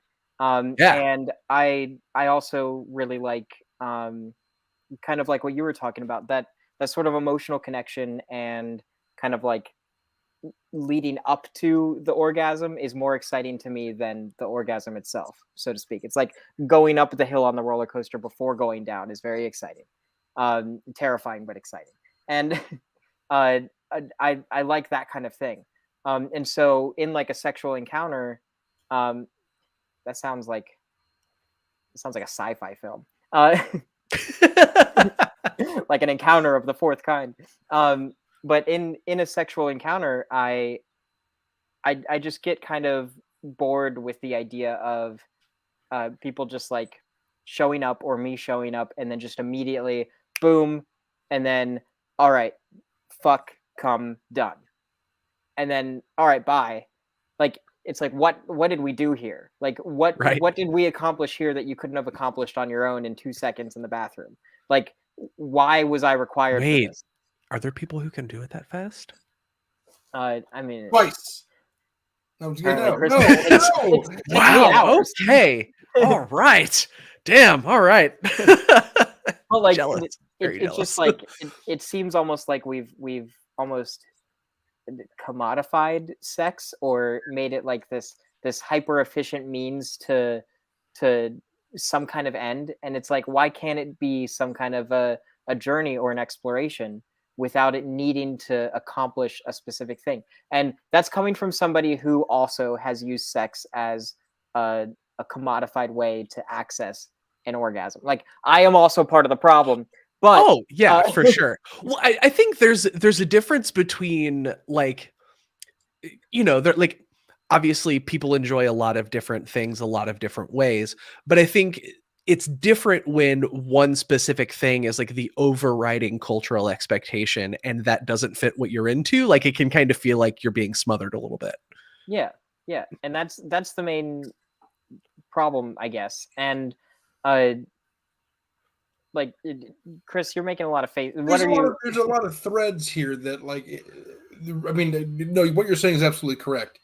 And I just my opinions on the matter are that we've commodified sex because it helps humans cope with that being lonely. Like, like I'm independent. I don't want anybody. I'm single, but I need to get my rocks off. So I've got to do it with somebody else. It's like eating alone. Like, people are fucking weird about eating alone, but you eat alone all the time at home. You masturbate all the time at home, but it's nice to do it with somebody else. So there's that loneliness thread. There's that portion of it. There's a lot. That's my main one. It's just that people don't want to be alone, so that's why they feel they have to do it with somebody else. But they don't have to. Love yourself, love your body, explore yourself. But it's also another thing about it is that sex obviously isn't just about penetration for them. It's about either a need to assert their dominance or to be dominated. Perhaps that's not even necessarily true, and that's not even necessarily about the penis and the vagina or the butthole. Huh? There's a lot of it. There's a whole lot. I'm not the news. I'm the Daily Show. Like. Yeah, I mean, I think for me, I feel very fortunate in that I am just like not super picky, honestly. Like I really enjoy having sex, and if it turns out that it's just the very mechanical, physical kind of sex that doesn't have feelings attached, I won't have sex with anybody without having a boundaries conversation, at least a very basic boundaries conversation, because I think that's really important. Even in like quote unquote vanilla sex, I just think it's very, very important to have just the most basic boundary situation conversation with people, just to make sure that everybody's on the same page. And that can still be fun. But I very much more enjoy, even if it's a random person that I'm hooking up with, for there to be at least like a little bit more of a deeper connection than that. Because for me, it really is like intimacy and the physical pleasure of things. It's like a 50-50 split for me on like what's important in sex. And I love I hooked up with this dude at a con, and we spent probably 10 or 15 minutes talking about boundaries. Like, what's hot for you? Like, what do you like? How do you like to be touched? That kind of and I thought like it was so fucking cool. First of all, because like, no offense, I felt a little surprised that I was with a cis guy that was like that worried about having that. He was equally as into having that boundaries conversation as I was. And on the rare occasions when I have hooked up with cis guys before, often that conversation is treated as a like, okay, I know we need to do this, but it's a little silly that we're doing it kind of thing,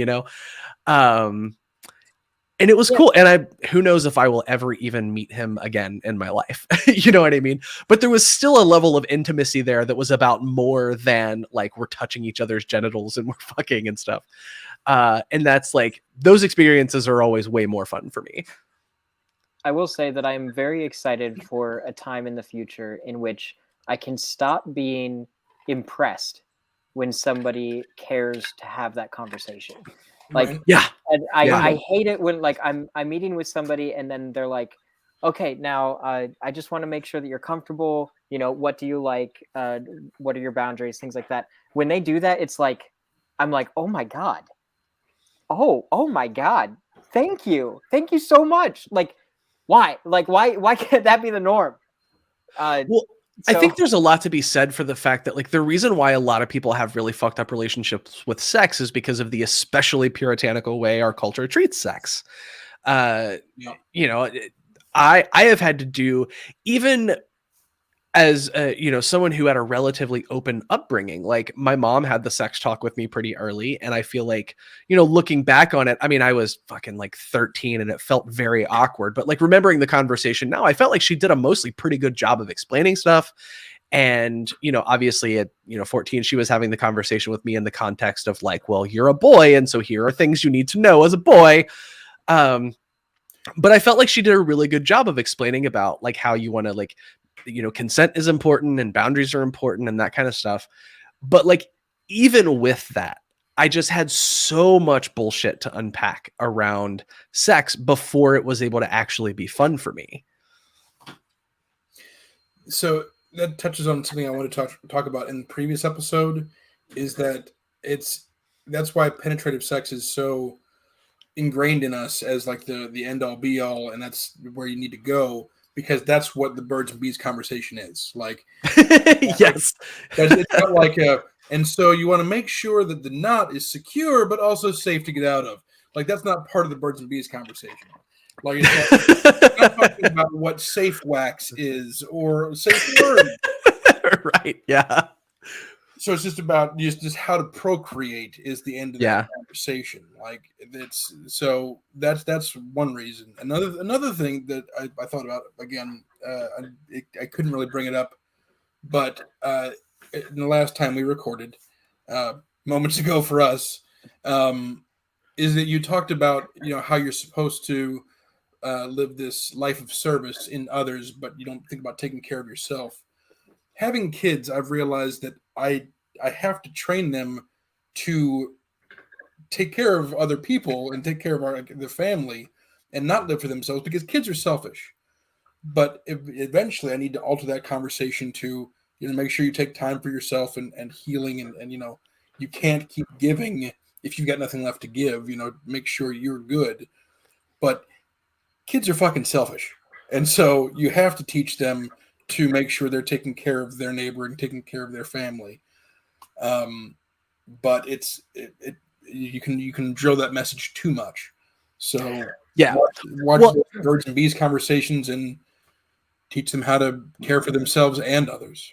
Well, and I think a lot of that also depends on the different ways in which people are socialized. And I mean, bringing it back to how like everything in our culture is gendered, right? Like, there are very specific ways that men are generally socialized to be in service to other people, and also socialized very directly to believe that they are entitled to the service of others, right? And that's like the conversation that happens a lot in feminist spaces, but you don't hear in the mainstream because people don't want to believe it's true, is that like, that is the way in which misogyny hurts men also. The idea that women are less than, and like that has a knock-on effect that is harmful to men as well. And that's something that's like it's very, very much part of feminist theory. It's just not a thing that people like to talk about, because they would love to just say that like feminism is about hating men. But part of the way that men are denied access to themselves is that eventually you are taught that it's not okay to feel feelings. It's not okay to be sensitive. It's not okay to be intimate in any way with, anyone who is not your wife. And, taught to, suppress all of those things. But also a very, very strong cultural notion that like society largely exists to benefit you. And I think that, that's the reason why. And I feel like any man that I have in my social circle and interact with with any regularity, I feel like has done lots of work unpacking that, because I can't fucking stand or be around men who haven't, frankly. But like that's a social barrier to overcome, and that it's a thing that we don't like, because I do think it's really important to talk about the ways in which misogyny directly harms women, but I think it harms everyone in certain ways, and it's there's nuance to that conversation. Just like you don't have to be gay to be hurt by homophobia, right? You just have to be perceived and to be in some proximity to gayness to be hurt for being be hurt by homophobia. But of course, if you say that, you risk taking attention away from like the most hurt group. And so there's like nuance that has to happen there. But yeah, it's hard. It's basically my point is that the lessons that are still drive mainstream society are the ones that they are preaching from a very early age. You know, like in it's I always bring it to the how to train an elephant. Like when an elephant's born, when they're born in captivity, they just tie a rope around its tiny little elephant foot, and it can't break away from that little rope. As it gets older, they just keep that same rope on it, and it's a massive elephant now, and it can easily snap that rope. But it has learned from a young age that I can't break free from the rope, so I don't even try. Yeah, so it's just that conditioning that we all have to work through and get through. Whatever your rope is, you know, figure that shit out and break free. Yeah, and figuring out that it's there in the first place is such a fucking battle before you even like begin to unpack it. You know, I mean, it took me until I was almost 30 to get over what I would say is probably the biggest one in my life, you know, the gender stuff. And that kind of opened the floodgates to everything else because I was not, you know, accessing so much of what was important to me about myself. And then there's the sunk cost fallacy of like, once you realize that, it's like, oh fuck, my entire life's been a waste. Right. If this is true, what else? Yeah. Right. Yeah. Right. That's all. Sorry to completely derail it. No, I don't think that was a complete derailment at all. I think that was entirely relevant. Like that made a ton of sense. And I mean, if people, you know, speaking about elephants, if we want to address the elephant in the room, elephant. It is a very specific brand of evangelical Christianity that is kind of at the root of most of that, right?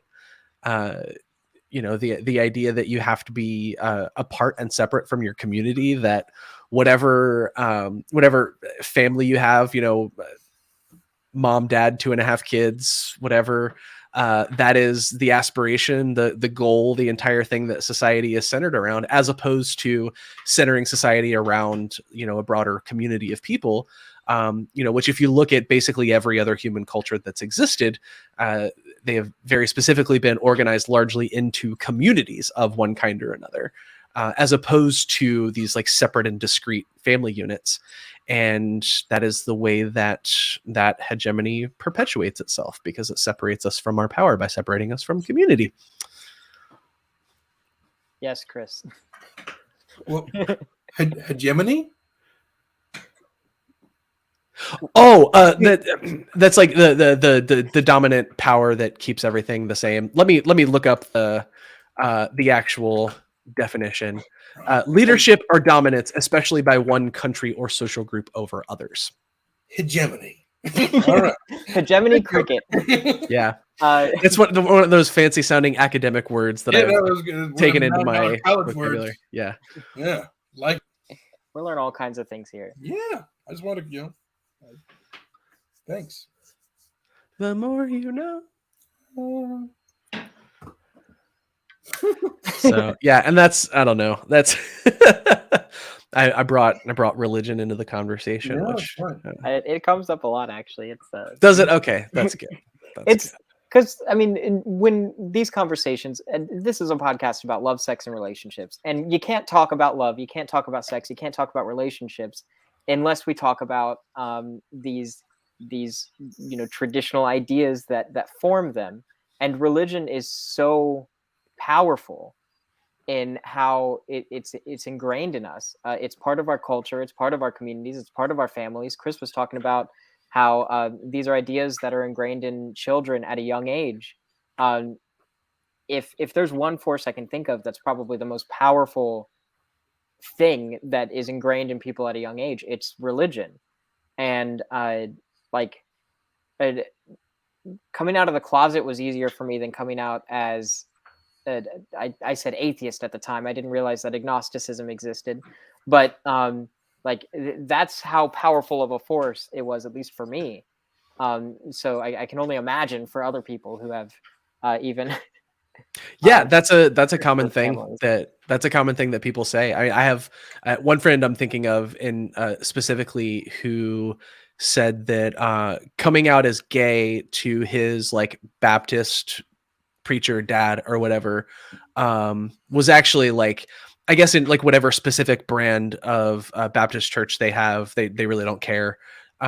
Like you're still supposed to adhere to the same like sort of puritanical notions of sexuality, like chastity before marriage and like all of that stuff. But he said, he came out as gay to his dad when he was like super, super young. And then as like someone like approaching like middle and older age was still terrified to tell his dad that he was an atheist. So yeah, that's not I mean, I don't have numbers to say exactly how common it is, but as someone who lives in the queer world and the atheist world, certainly not an uncommon thing that I've run into. Yeah.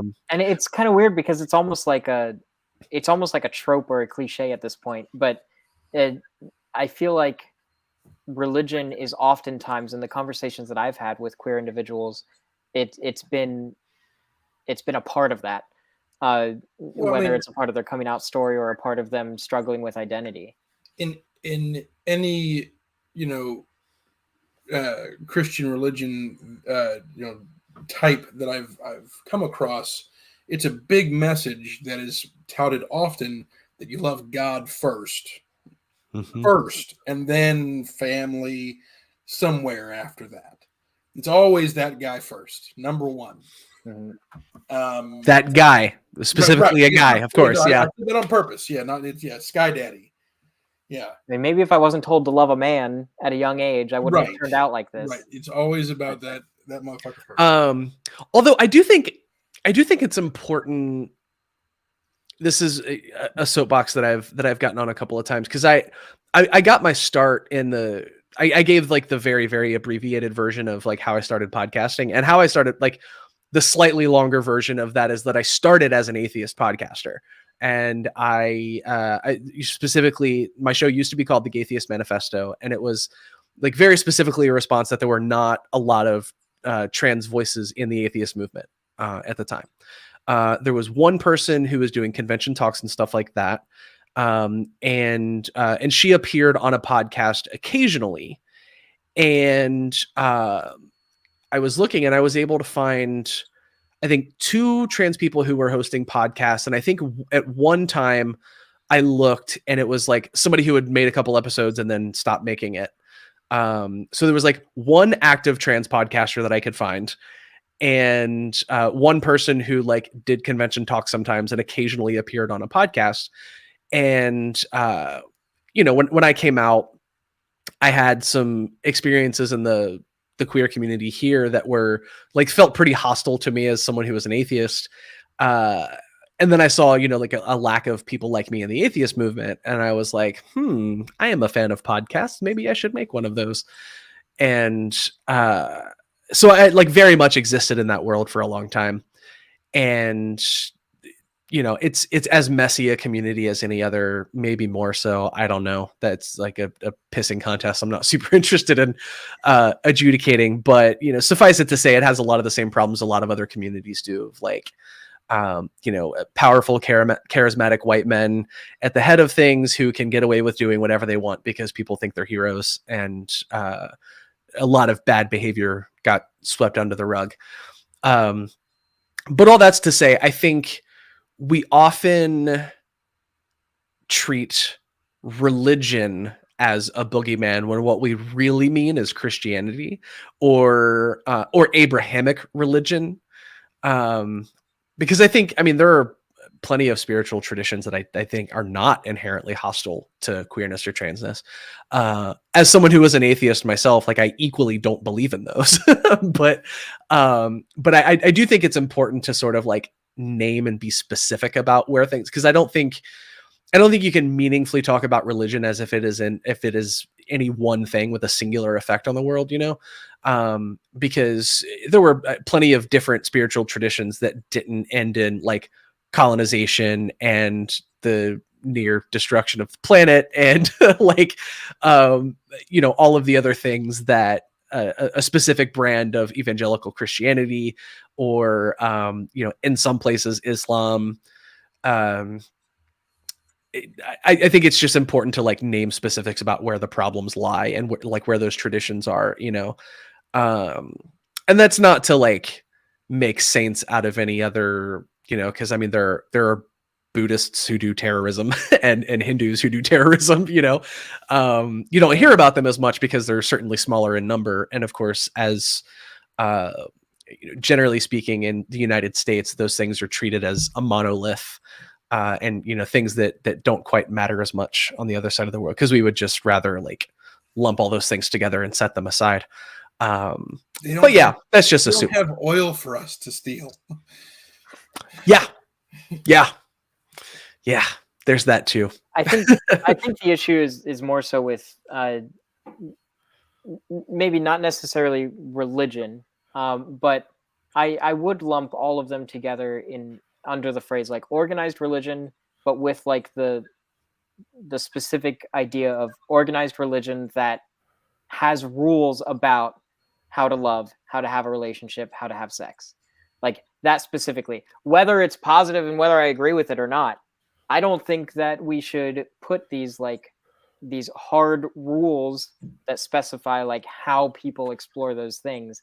And I think that organized religion just has a habit of doing that. Like I don't think I know of any large scale organized religion that doesn't have some kind of like tradition or like expectation when it comes to how to love, how to be in a relationship, or how to have sex.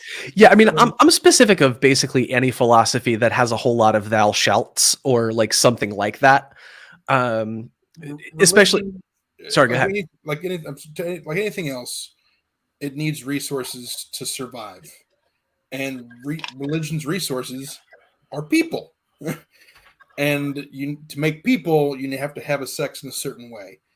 So that's why they have to have that conversation. And they're like, I need you to keep talking about this and tell it to your children. So they'll tell it to their children and giving us money.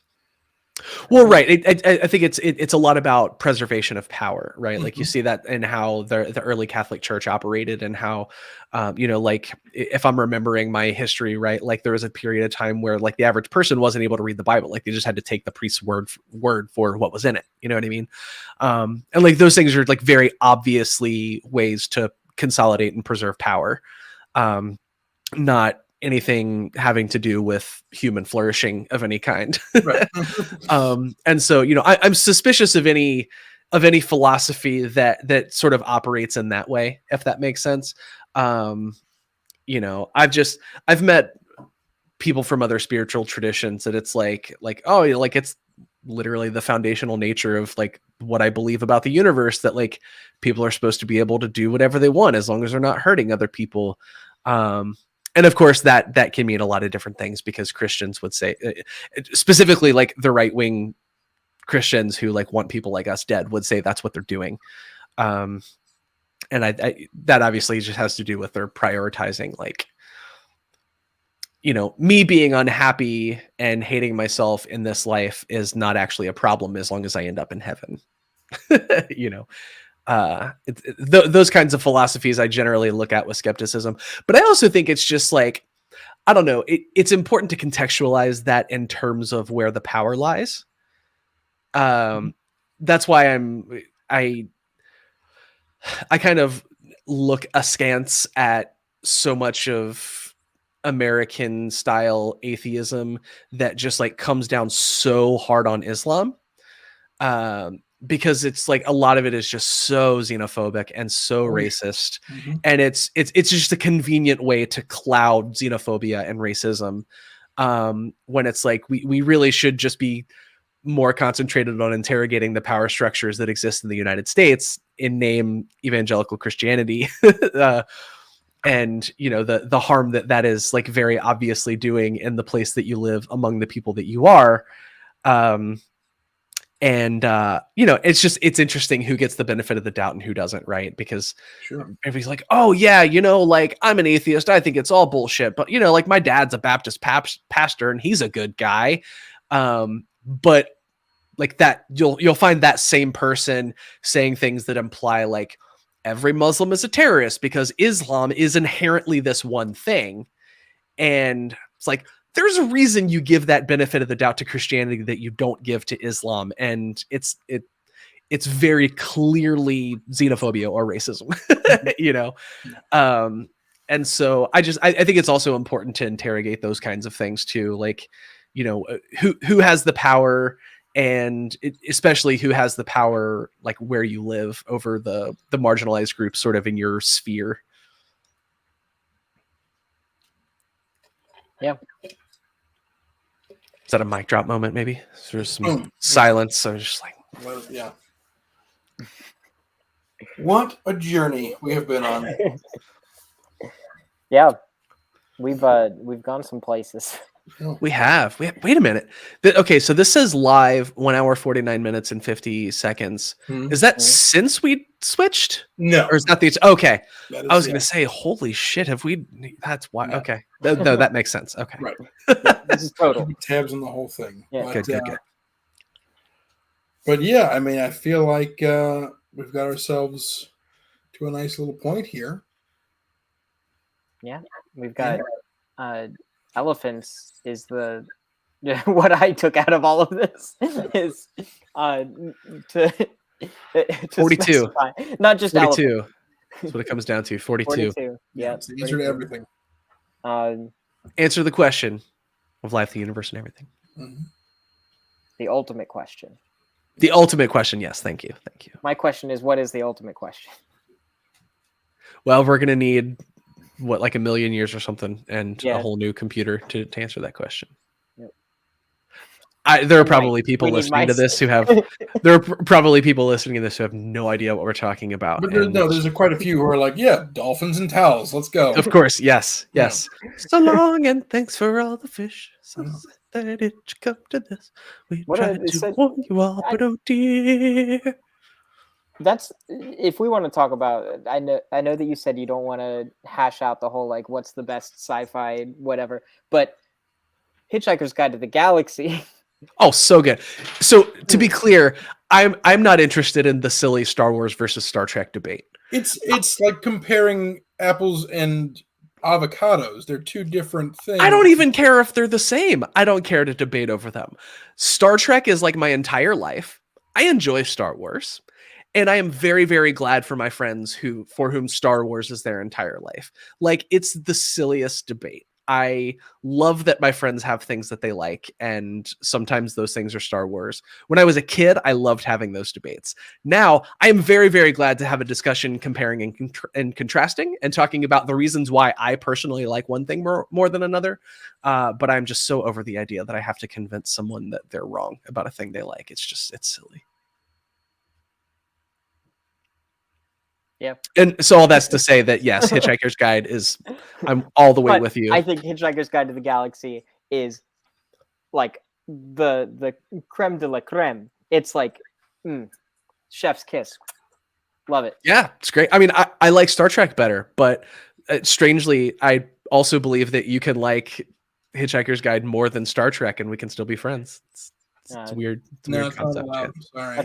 We don't believe in extremist views here. We're gonna have to. We're gonna have to kick you out. It's just there's gonna be a tweet thread waiting on me when we're done. I'm gonna be bullied off the internet. It's fine. Come at me. But so we did this last time. I guess we can do it this time. What are our moral of the stories? Oh man. I mean, I think sort of an overarching moral that maybe catches the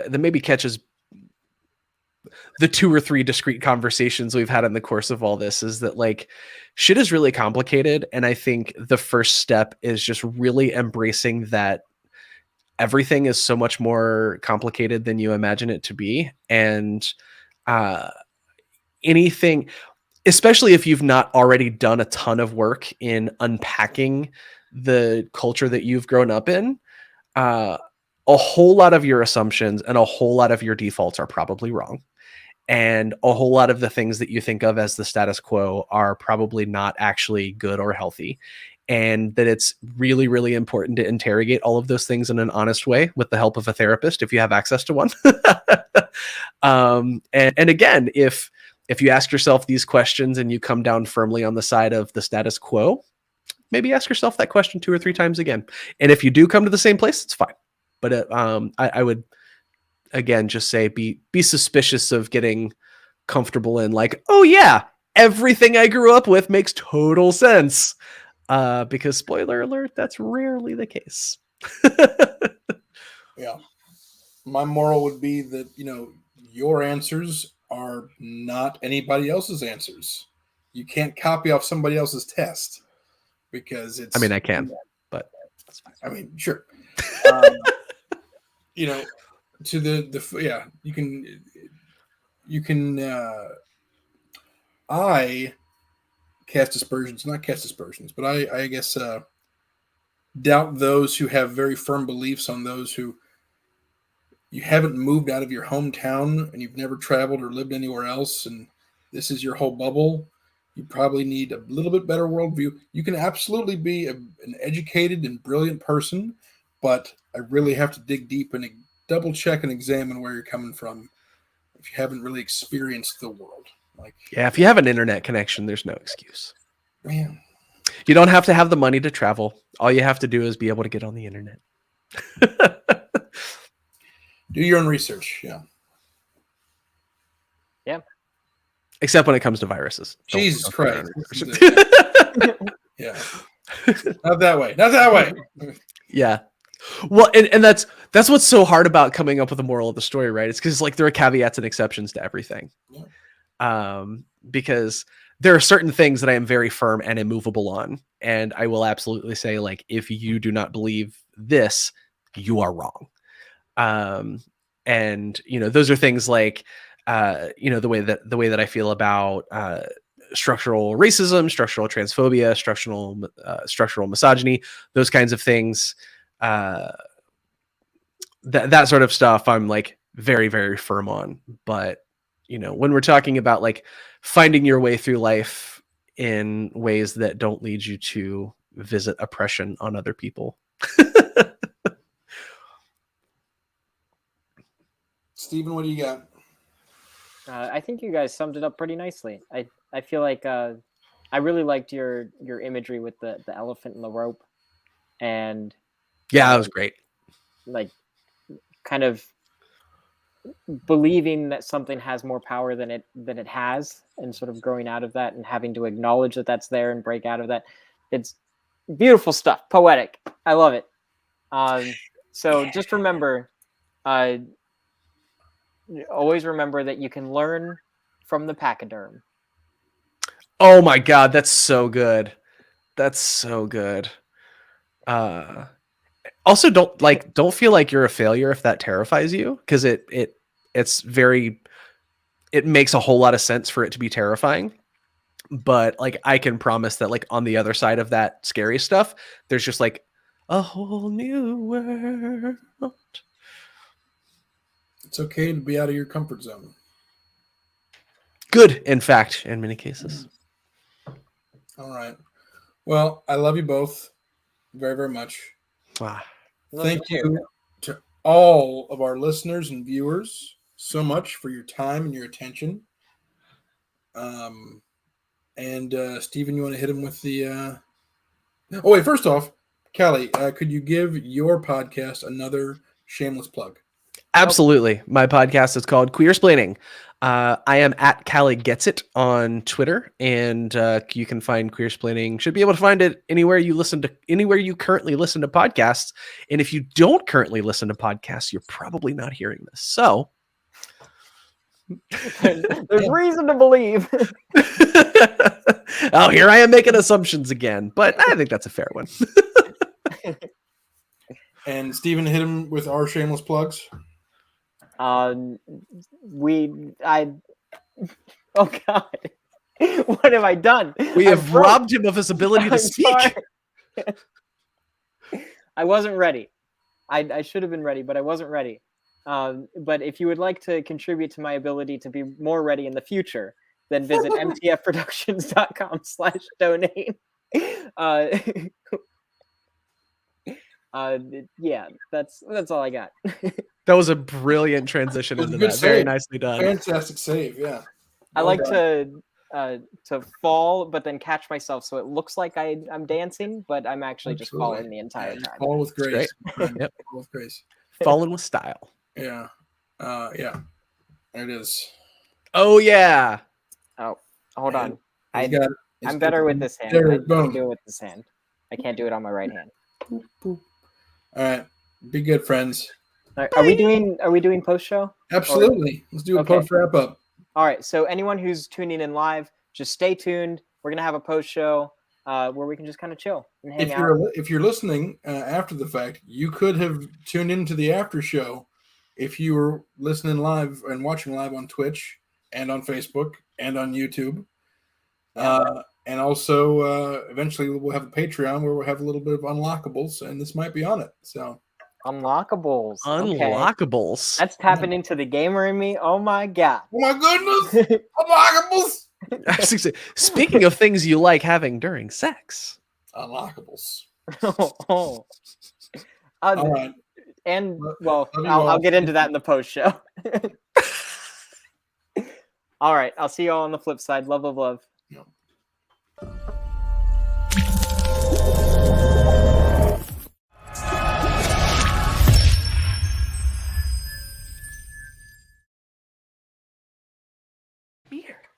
All right. Hot take. Oh. Unlockables led me to like lingerie or like sexy time clothes in my head. Oh, okay. That is. Yeah. I know that's not what it is, but like in my brain, that's just where my brain went. Yeah. And I feel those are unnecessary. In my own personal opinion, they are speed bumps to the road of having the relations. If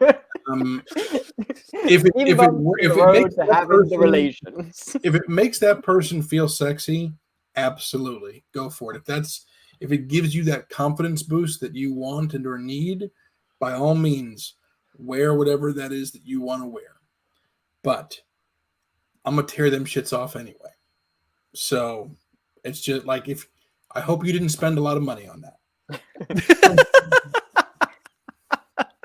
Yeah, I mean that's fair. That's fair. Yeah, that's all. That's good. So I wanted to kick us right off to the after show with that. Yeah, that's good. Bring us in hot. Bringing us in hot.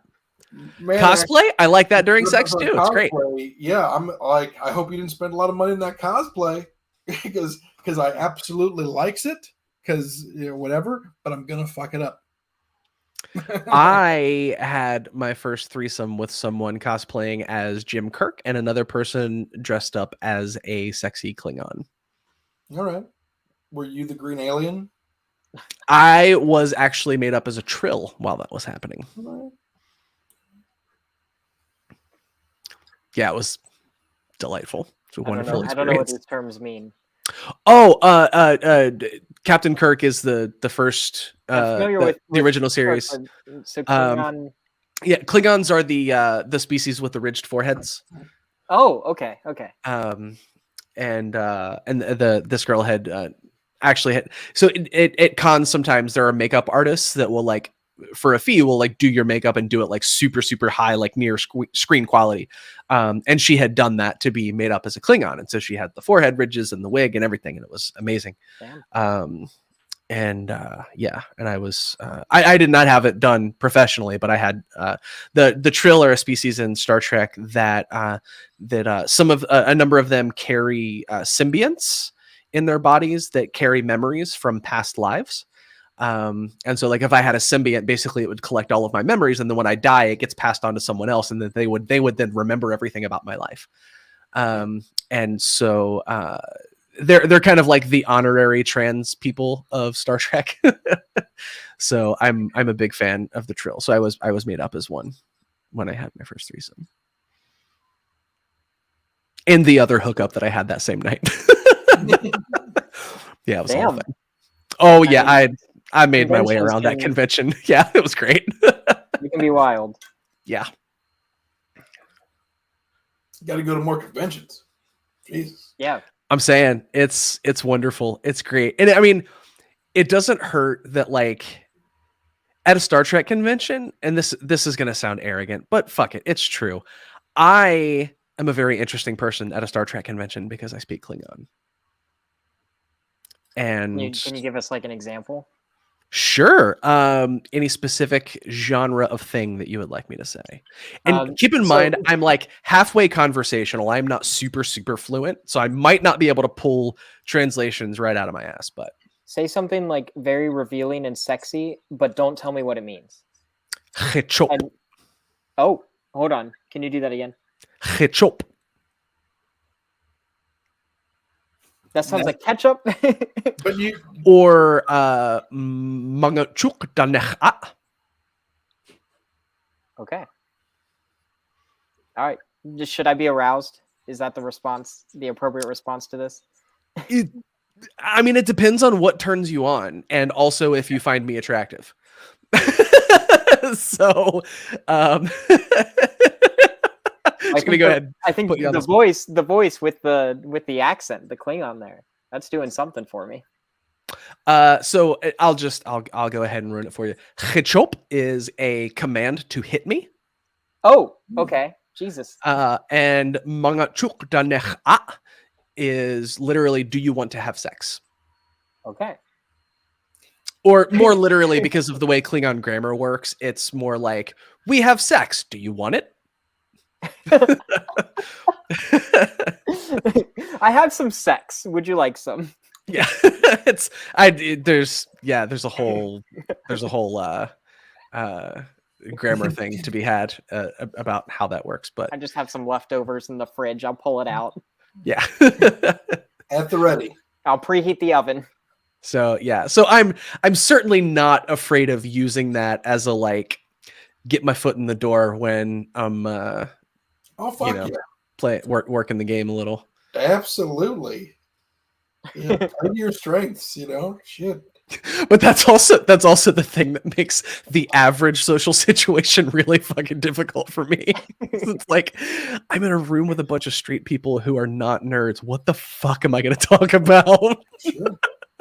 Because like even if they're not other Star Trek fans, if they're at least nerds, like I can speak in very general surface level ways about Star Wars or Battlestar Galactica or Doctor Who, all of that. Like those are still my people, even if we're not fully into the same thing. But people who aren't nerds at all in that way, I'm just like, I'm sorry, I don't watch football. I don't know what you're talking about. I fucking hate the football conversations. And it's been like so much worse lately because football happened, I guess. And I hate it. Football did indeed happen. I don't care. I mean, listen, I'm happy for it all. Bless them. What I hate is the expectation that everyone does. Yeah.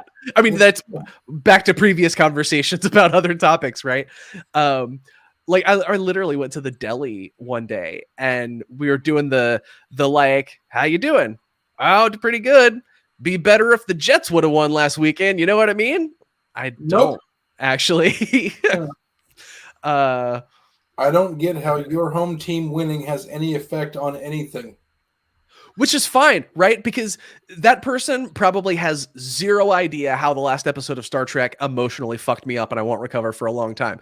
It's fine that we don't understand each other on those levels, but I also don't enter the conversation with the idea that he should understand that. And he entered the conversation with the idea that I should understand his football problems, right? What do you mean you didn't watch the game? Right, exactly. So yeah, I find that a little... That's when you should flip the script on them. Like, what do you mean you didn't watch the last episode of Star Trek? Fuck you! Like, wait, what's wrong with you, bud? Honestly, and you will not be at all surprised by this, but when I'm feeling a little spicy, you know what I do immediately to turn the tables on somebody? Oh, the only sport I really follow is roller derby, right? And then they're like, "Oh, isn't that where the?" And then they say a whole bunch of sentences that are completely wrong about how roller derby works. Yeah. Then all of a sudden, I'm the expert in the conversation again. James Caan have like a ball that he fucking rolls. Right. Exactly. That's one with the horses on roller skates, right? Right. God.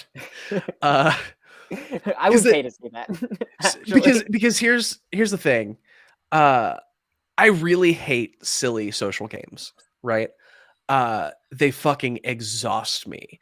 And there's that reason among a few others are a reason why I've like seriously been exploring with my therapist whether I might be on the autism spectrum or not. Because like, even though I'm really good at those games, they really fucking exhaust me. And it's just like my brain is wired entirely different than people who seem to like really get and thrive in all of that, right? I would just much rather just what comes out of my mouth hole is what I'm actually thinking, and I would love it if I could accept the same from you, and we can just be like literal and honest and forthright with each other about things instead of playing these fucking silly social games where it's like I'm saying something different, but the expectation is that you're going to understand what I really mean. And I'm going to get mad at you if you don't understand the subtext, even though I didn't say what I really mean. Right. All that is to say, like, years and years of living in society, learning how to navigate a retail job and a call center job, I've really learned how to play those games really well. And frankly, like, that's my way of reestablishing dominance in that conversation. Like, I have now turned the tables on you. I am the expert and you are in a position of ignorance again. So I can very quickly end the conversation. Have a good day. Thank you. I will say that that's probably one of my favorite things to do with like conversation with strangers is like take everything that somebody says extremely literally and then act like it's normal. Like just continue the small talk as if there is nothing wrong, but just keep going. And like if the guy was like, "Oh, I'd be doing better if the Jets won," then I would be like, "Oh, well, what's wrong with the airplanes?" Steven, you also do that to your friends, and you make me want to blow my brains out. Oh no! Yep. Not great. Not great. Yeah, it's okay. But see, what's great though is I feel like, you know, like generally speaking, a thing that I can assume about most people I meet is that they have heard of the concept of roller derby and that they probably don't understand it. Right. So that's just like a very unique space to live in where I can safely make that assumption about most people that I meet.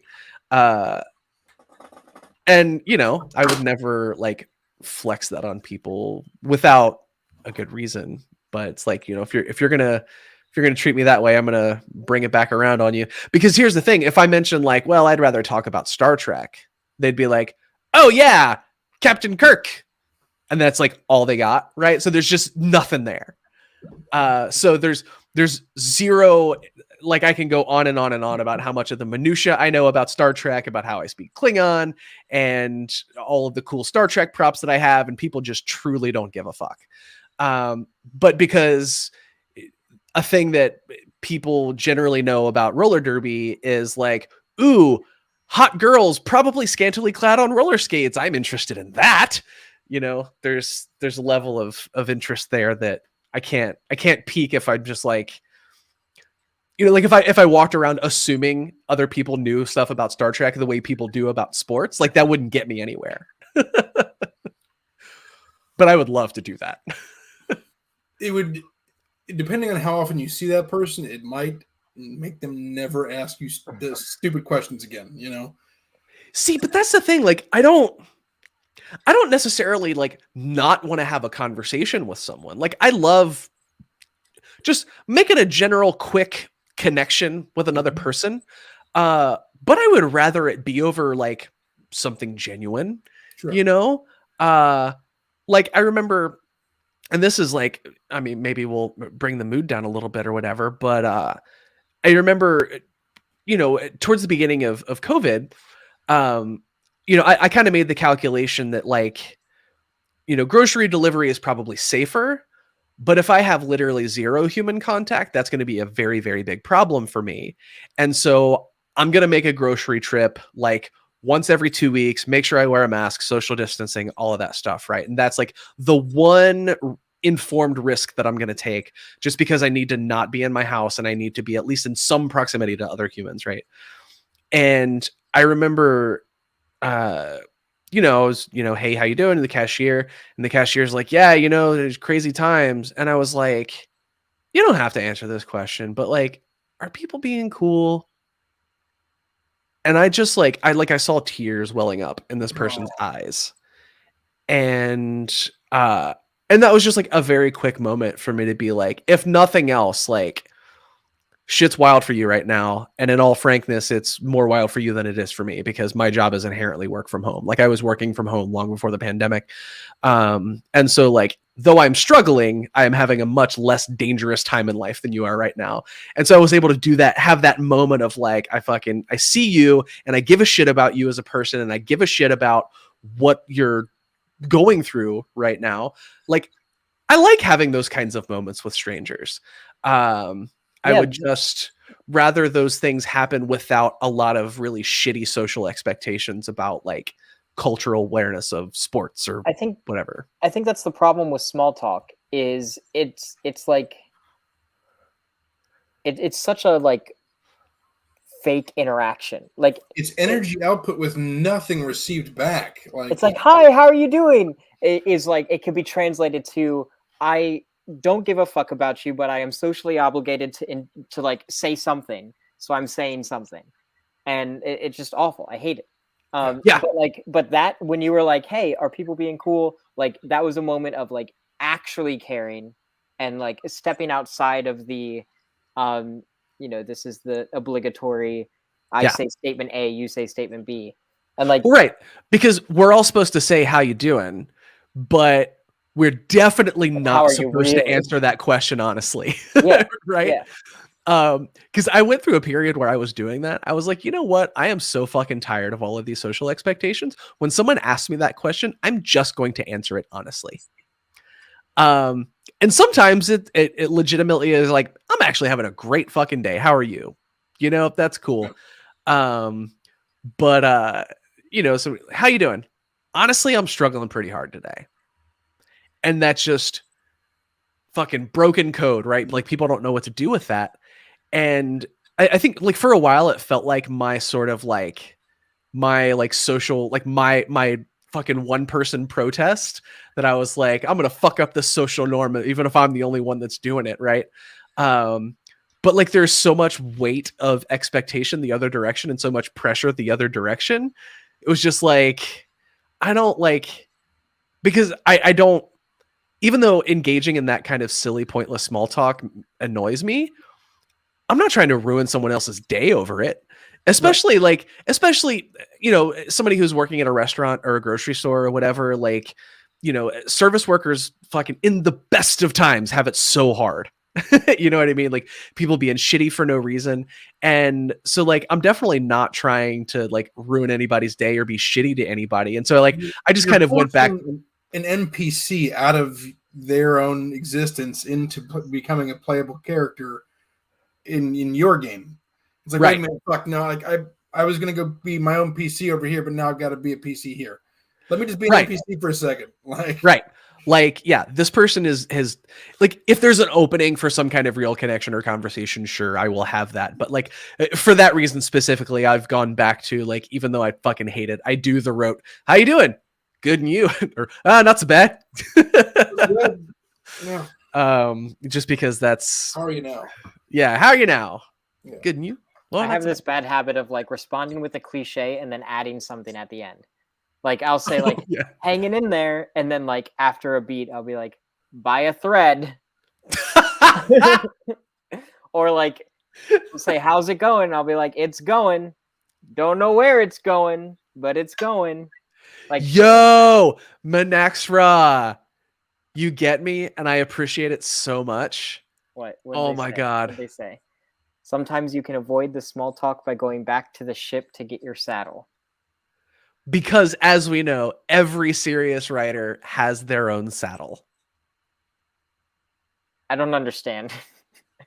I feel like it would be funnier if I didn't explain the context almost. It's Star Trek. It's got to be. It's 100% Star Trek. I thought this was a reference to the horses with roller skates. No. Manax translated the "I'm going to hit you" before Callie did, so... Or hit me, rather. Hit me, I'm sorry. So, yeah, there's it's actually a very, very funny episode. The episode opens with Data trying to learn how to do small talk, and of course he's terrible at it because he's Data. And I like Data. Okay, I love Data. That I know, even though like I haven't really watched Star Trek. but just He's because great. I love AI and like that. And kind of I so philosophical shit. I love it. and I identify with his difficulty with humanity. Like I feel like I get social stuff in a way that he doesn't, but I am just as uncomfortable with it as he is. But he's it has been quite a day, has it not? However, a change of pace can often be refreshing. And it's a setup for this guy, Commander Hutchinson, who is like everybody's least favorite uncle at the party, who has like 6 hours worth of small talk anecdotes. And there's a funny scene where they know there's going to be a reception. Everybody knows they're going to have to deal with this guy, and everyone is dreading it. And Captain Picard shows up and finds out that there are horse trails. And he's like, oh shit, there's horse trails. So I have time to go back to the ship to get my saddle. And that's like his way of getting out of dealing with the guy. It also ends up being like how he plays Die Hard on the Enterprise, kind of. Well, all right.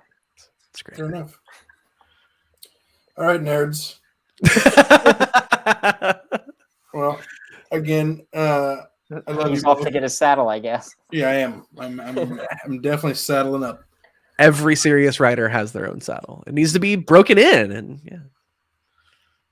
So I'm gonna go do that. Chris is really There are good at breaking several things in. people who are laughing at this that are not on this podcast right now, I hope. At least one person I see in the yes, and then he hits Tuvok with it. Oh, that's a next level reference. It's so Isn't Tuvok that rapper? No. Yes. What? Yes. That's a wonderful mental image. I really need Tuvok. No, Tuvok is a Vulcan from Star Trek Voyager, but the actor that plays him guest starred in that episode of Next Generation. So it's a funny thing that Star Trek Dr. Who fans do. double-dipped on that?